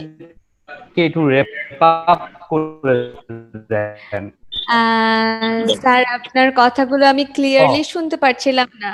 ইমদাদ স্যার, আমি আপনার কথাগুলো ক্লিয়ারলি শুনতে পারছিলাম না, কাইন্ডলি আর একবার একটু বলবেন প্লিজ। আচ্ছা, আমরা আগে সেজুদের প্রশ্নটা নিয়ে নিই। জি জি জি। সেজুতি, সরি আমি একটু ইন্টারাপ্ট করি। সেজুতি আমার একটা ইউনিভার্সিটির friend, she is the group director, HR director of IFAD group, and I must say that এখন সে কনস্ট্রাকটিভলি অনেকগুলি উত্তরও দিল আমাদের মাঝে। So Sejuti, without, I know you said camera is not on, তোমার ক্যামেরাটা কাজ করতেছে না, but please তুমি ভয়েস তো কাজ করতেছে, একটু প্রশ্ন করো। আচ্ছা, আসসালামু আলাইকুম sir, thank you very much for your wonderful insight. আমরা অনেক কিছু শিখলাম, বুঝলাম, জানলাম। আমি একটু কারেন্ট সিচুয়েশন নিয়ে বলতে চাই যে আমাদের এইচআর একটা খুব চ্যালেঞ্জ হচ্ছে from the management. Of course, during this pandemic, we are looking into cost cut. So এখানে এইচআর এর রোলটা কিভাবে you think we can play? We all have certain things in our mind from the top HR level যে আমরা এভাবে করব ওভাবে করব, বাট আপনার ভিউটা আমি জানতে চাই, তাহলে it will be definitely giving us of course it will be advantage to us যে আমরা আপনার থেকে শুনলে খুব ভালো হবে. I'm sure এটা, as Rocky said, thanks to Rocky যে he is also a owner, তো ওনার সাইড থেকে he will also know যে আমরা সবাই একটু এভাবে জানতে চাই, আর আমাদের এইচআর এর জন্য খুব সুবিধা হবে যে কিভাবে আমরা এই cost cut HR can put contribution. Very good question সাজুতে, থ্যাংক ইউ স্যার. আমরা স্যারের কাছে চলে যাই. তুমি বলো আবার এই কোশ্চেনটা তুমি যেটা করলো এটা কোনটা স্পেসিফিক্যালি ইজ আস্কিং ফর? সে যদি আমাদেরকে যে প্রশ্নটা করেছে, প্রশ্নটা হলো আজকে এই প্যান্ডামিক সিচুয়েশনে আমরা মার্চের 26 তারিখ থেকে প্যান্ডামিক সিচুয়েশনটা ফেস করছি.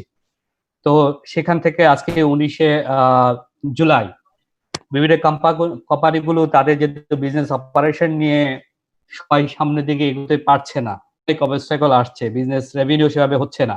একটা এইচআর এর উপর একটা বড় অপারেশন কস্ট কাটিং করার জন্য বেসিক্যালি এটা আমাদের ওভারহেড এর উপরে আসছে, যে আমাদের পিপলের একদিকে হয়তো তাদের স্যালারি রিডাকশনের কথা আসছে অথবা লোক কমিয়ে দেওয়ার কথা আসছে. তো এই মুহূর্তে আমাদের অনেক এইচআরে অনেকভাবে সলিউশন দিচ্ছে, আমরাও এখানে সলিউশন করেছি মুন্সিতে বা অন্যান্য কোম্পানি করেছে. তো এই ক্ষেত্রে আপনার মতামতটা স্যার যদি আমরা জানতে পারি যে আসলে যে that you are not the only authority to decide. The whole body, the top management should sit down and decide how they must draw up a plan, a roadmap, that how you are going to proceed to deal with this situation. This makes me very unhappy when I saw that the laws were not being complied with while retrenching people, when throwing the people out from the garment industry and other places. It's not fair at all. There must be a rule. You see, we are so poor in all respects that we cannot stand up. Now, in the Western world, you see that there is only one minimum wage for all categories of jobs. Minimum wage per hour is $3 or $7 or $10. You have not fixed it. Why? Because you are a pro-employer person.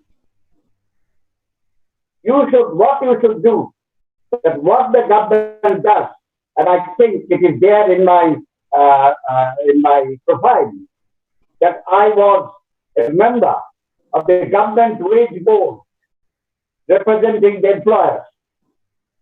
And you will find a lot of committees who decide the salaries and terms and conditions of different class of people, different categories of industry. Now, I was sitting on the demand of the tannery industry, and the chairman of the commission is a very senior district judge and an employer's representative and a federation's representative, and of that particular industry's representative, trade union representative, and that particular industry's management representative. They were to decide the wage of the tannery industry.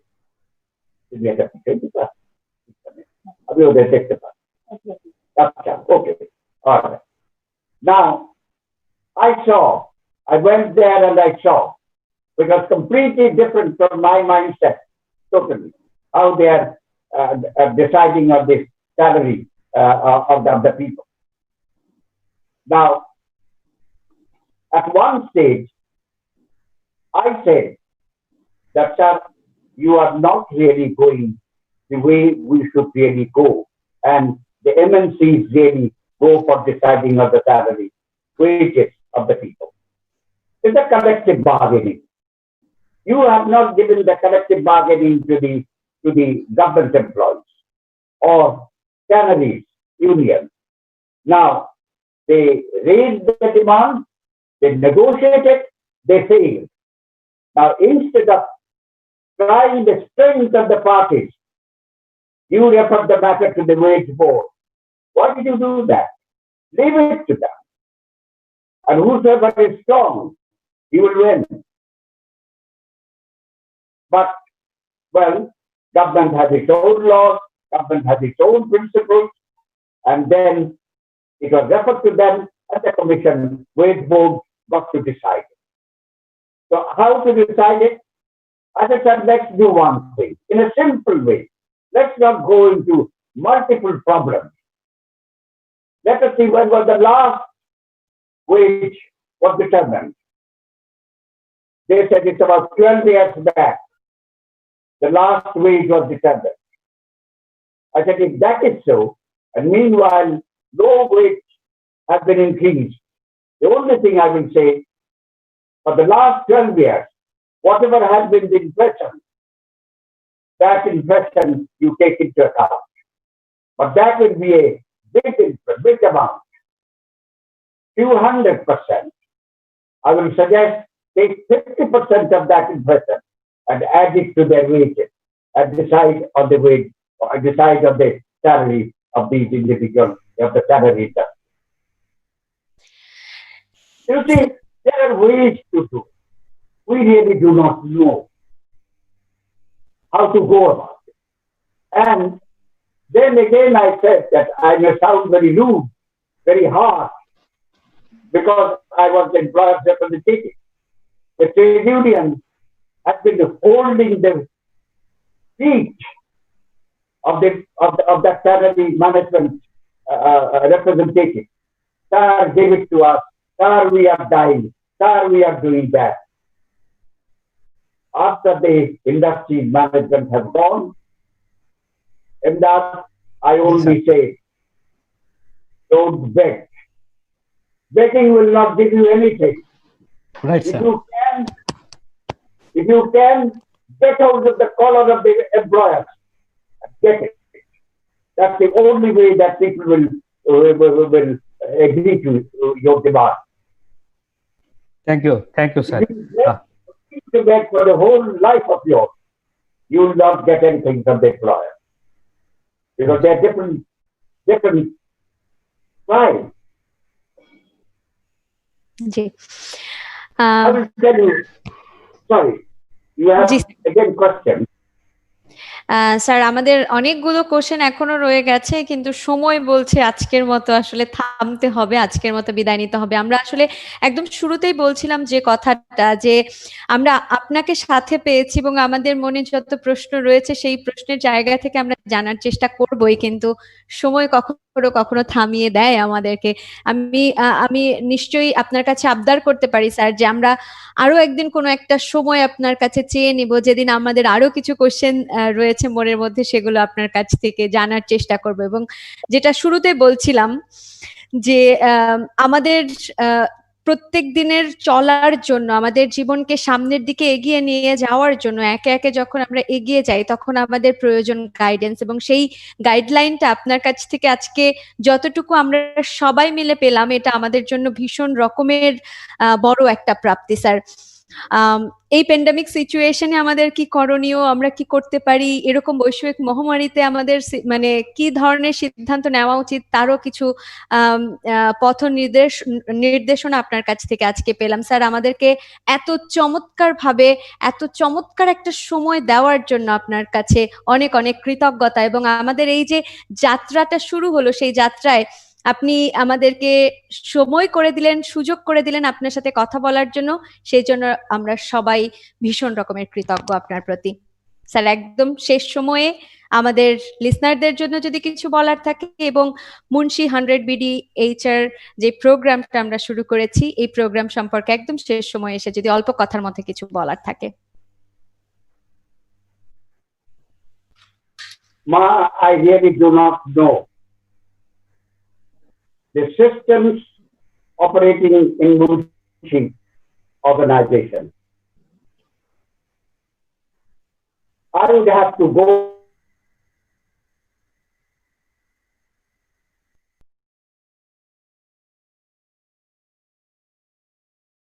you got to develop systems to bring about any improvement. Just leaving it to the individuals, leaving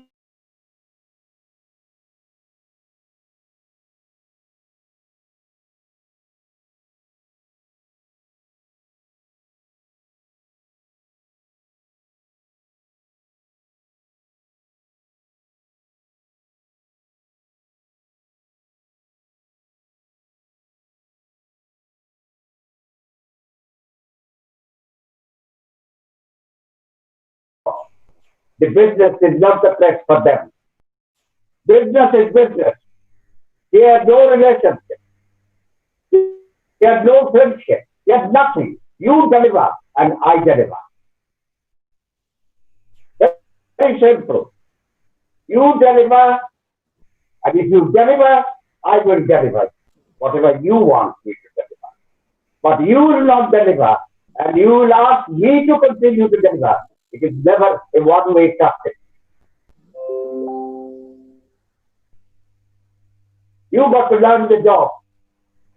You got to learn the job. I will tell you one instance of mine.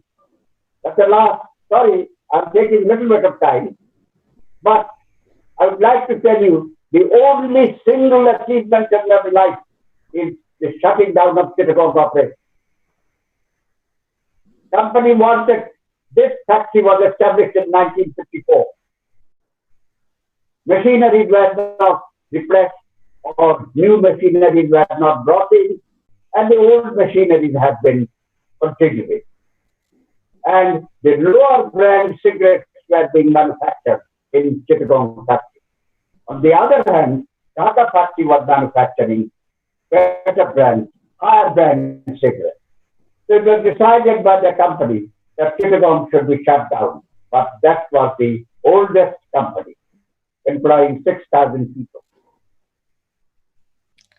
And think about the situation in a country where the societal aspiration is generation of more employment opportunity. There you are cutting off 6,000 people multiplied by 4, 24,000 people's food, living. How difficult it is to be successful, succeed in this operation. I also said, you could not take this decision if the people affected, if their name was Harry, Dick, John, because the name of Yusuf Ali, Mujahid, and this, they are numbers to you. They are not human beings. But had they been white colored, white complexion, you would have taken them into account. However, I understand the business reasons for shutting down Chittagong Corporation. And I was the project director. I have to draw up the statistics, I have to draw up the action plan, and I have to go about it in the way that I placed the matter before the board. The board said that we must go to the government. And because the VAT paid huge amount of revenue to the government. Think about it. It's 8,000, 10,000 crore Tata as revenue. Sorry. Government cannot agree to shutting down the factory. But the management said that we must go to the government and discuss it with the finance minister. I said, I will not go. Because once you go to the government will tell you, hold on, don't do it, let us go examine the whole situation, why you want to shut down, and then we'll see what can be done. So, your proposition of shutting down Chittagong is in the dead box. Government will never agree, and you will never be able to shut down the economy. The only way I would say, I will shut down the factory without telling the government. Government will not know that I am shutting down the factory. I shut down the factory, then I hold a press conference, why I decided it, and why I have to shut down this factory. My chairman of the board asked me, after you have shut down this operation, if the government asks you to reopen the factory, what you will do? My answer was very simple. Reopening the factory is not negotiable.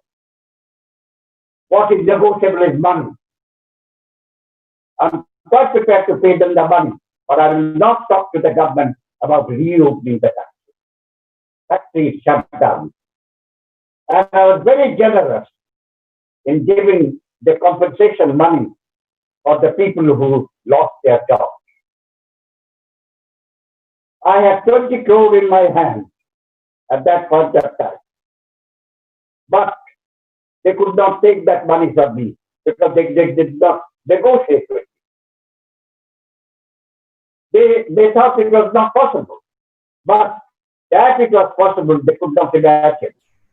So once I shut down the press, then their waist was broken. They settled the whole matter for 10 crore. They could not take another 10 crore from me just because they did not discuss it with me. They did not negotiate. Sir আমাদের কথা শুনতে আসলে ভীষণ ভালো লাগছিল, কিন্তু সময় বলছে সত্যিকার অর্থে এবারে আমাদের বিদায়ের সময় হয়ে গেল। স্যার আবারও একবার কৃতজ্ঞতা আমাদেরকে সময় দেওয়ার জন্য, এবং এতক্ষণ যারা যারা আমাদের সাথে ছিলেন তাদের জন্য বলতে চাই আপনাদেরকে অনেক ধন্যবাদ আমাদের সাথে যুক্ত হওয়ার জন্য। এবং এখন থেকে প্রতি রবি এবং বুধবার সন্ধ্যা 7:30 থেকে আমাদের এই আয়োজন মুন্সি 100 BDHR প্রোগ্রামটি শুরু হয়ে যাবে। আপনারা নিশ্চয়ই আমাদের সাথে থাকবেন, এবং যারা যারা আছেন তাদের জন্য যে কথাটা বলতে চাই সেটা হচ্ছে যে চাইলেই হতে পারে জীবন অনেক সহজ, অনেক কিছু সহজ সমাধান আছে হাতের কাছে। এখন BPO, recruitment, foreign secondment, payroll outsourcing, training and skill development ও ম্যান পাওয়ার আউটসোর্সিং সার্ভিসগুলো খুব সহজেই পাচ্ছেন মুন্সি HR সলিউশনস লিমিটেডের পক্ষ থেকে। বিস্তারিত জানতে কল করতে পারেন আপনারা। নাম্বার রয়েছে দুটি আমাদের। নাম্বার দুটি হচ্ছে 01922114043 এবং 01922114054। এই নাম্বার দুটিতে আপনারা ফোন করতে পারেন এবং বিস্তারিত এই সম্পর্কে জানতে পারেন। Our vision to provide world-class workforce solutions to local and multinational organization. Munshi HR Solutions Limited, a concern of Munshi. আমাদের আগামী প্রোগ্রাম রয়েছে বুধবারে ঠিক সন্ধ্যা 7:30টায়, এবং আমি আপনাদেরকে খুব আনন্দের সাথে জানাতে চাই, আমরা আনন্দের সাথে জানাতে পারছি যে আমরা আগামী সপ্তাহে পেয়ে যাব আমাদের সাথে মিস্টার রাকিব উদ্দিন আহমেদ স্যারকে, কাজী রাকিব উদ্দিন আহমেদ স্যার, যিনি vice president Bangladesh society for human resource management. তাকে আমরা সাথে পেয়ে যাব আগামী সপ্তাহে। তার সাথে একটা দারুণ সেশন আমাদের হয়ে যাবে, সেখানে আপনাদেরকে সাথে পাবো এই প্রত্যাশায় আজকের মতো এখান থেকে বিদায় নিচ্ছি। দেখা হচ্ছে আবারও ঠিক বুধবারে। ততক্ষণ পর্যন্ত সবাই খুব ভালো থাকবেন, সাবধানে থাকবেন, সরকার কর্তৃক যে সকল নির্দেশনাবলী রয়েছে তা মেনে চলবেন, এবং কোভিড-19কে আমরা মোকাবেলা করব এই প্রত্যাশা রাখি। স্যার আপনি কিছু বলতে চাচ্ছেন? আমাদের একদম শেষ সময়ে এসে রকি স্যার আমাদেরকে যদি প্রোগ্রামটা আনুষ্ঠানিকভাবে শেষ করেন। আমি বলবো যে এটা আমাদের জন্য একটা সৌভাগ্য যে আমাদের মনোয়ার স্যারের মতন একটা ব্যক্তি আমরা পেয়েছি আমাদের মাঝে। স্যার আপনাকে অনেক ধন্যবাদ।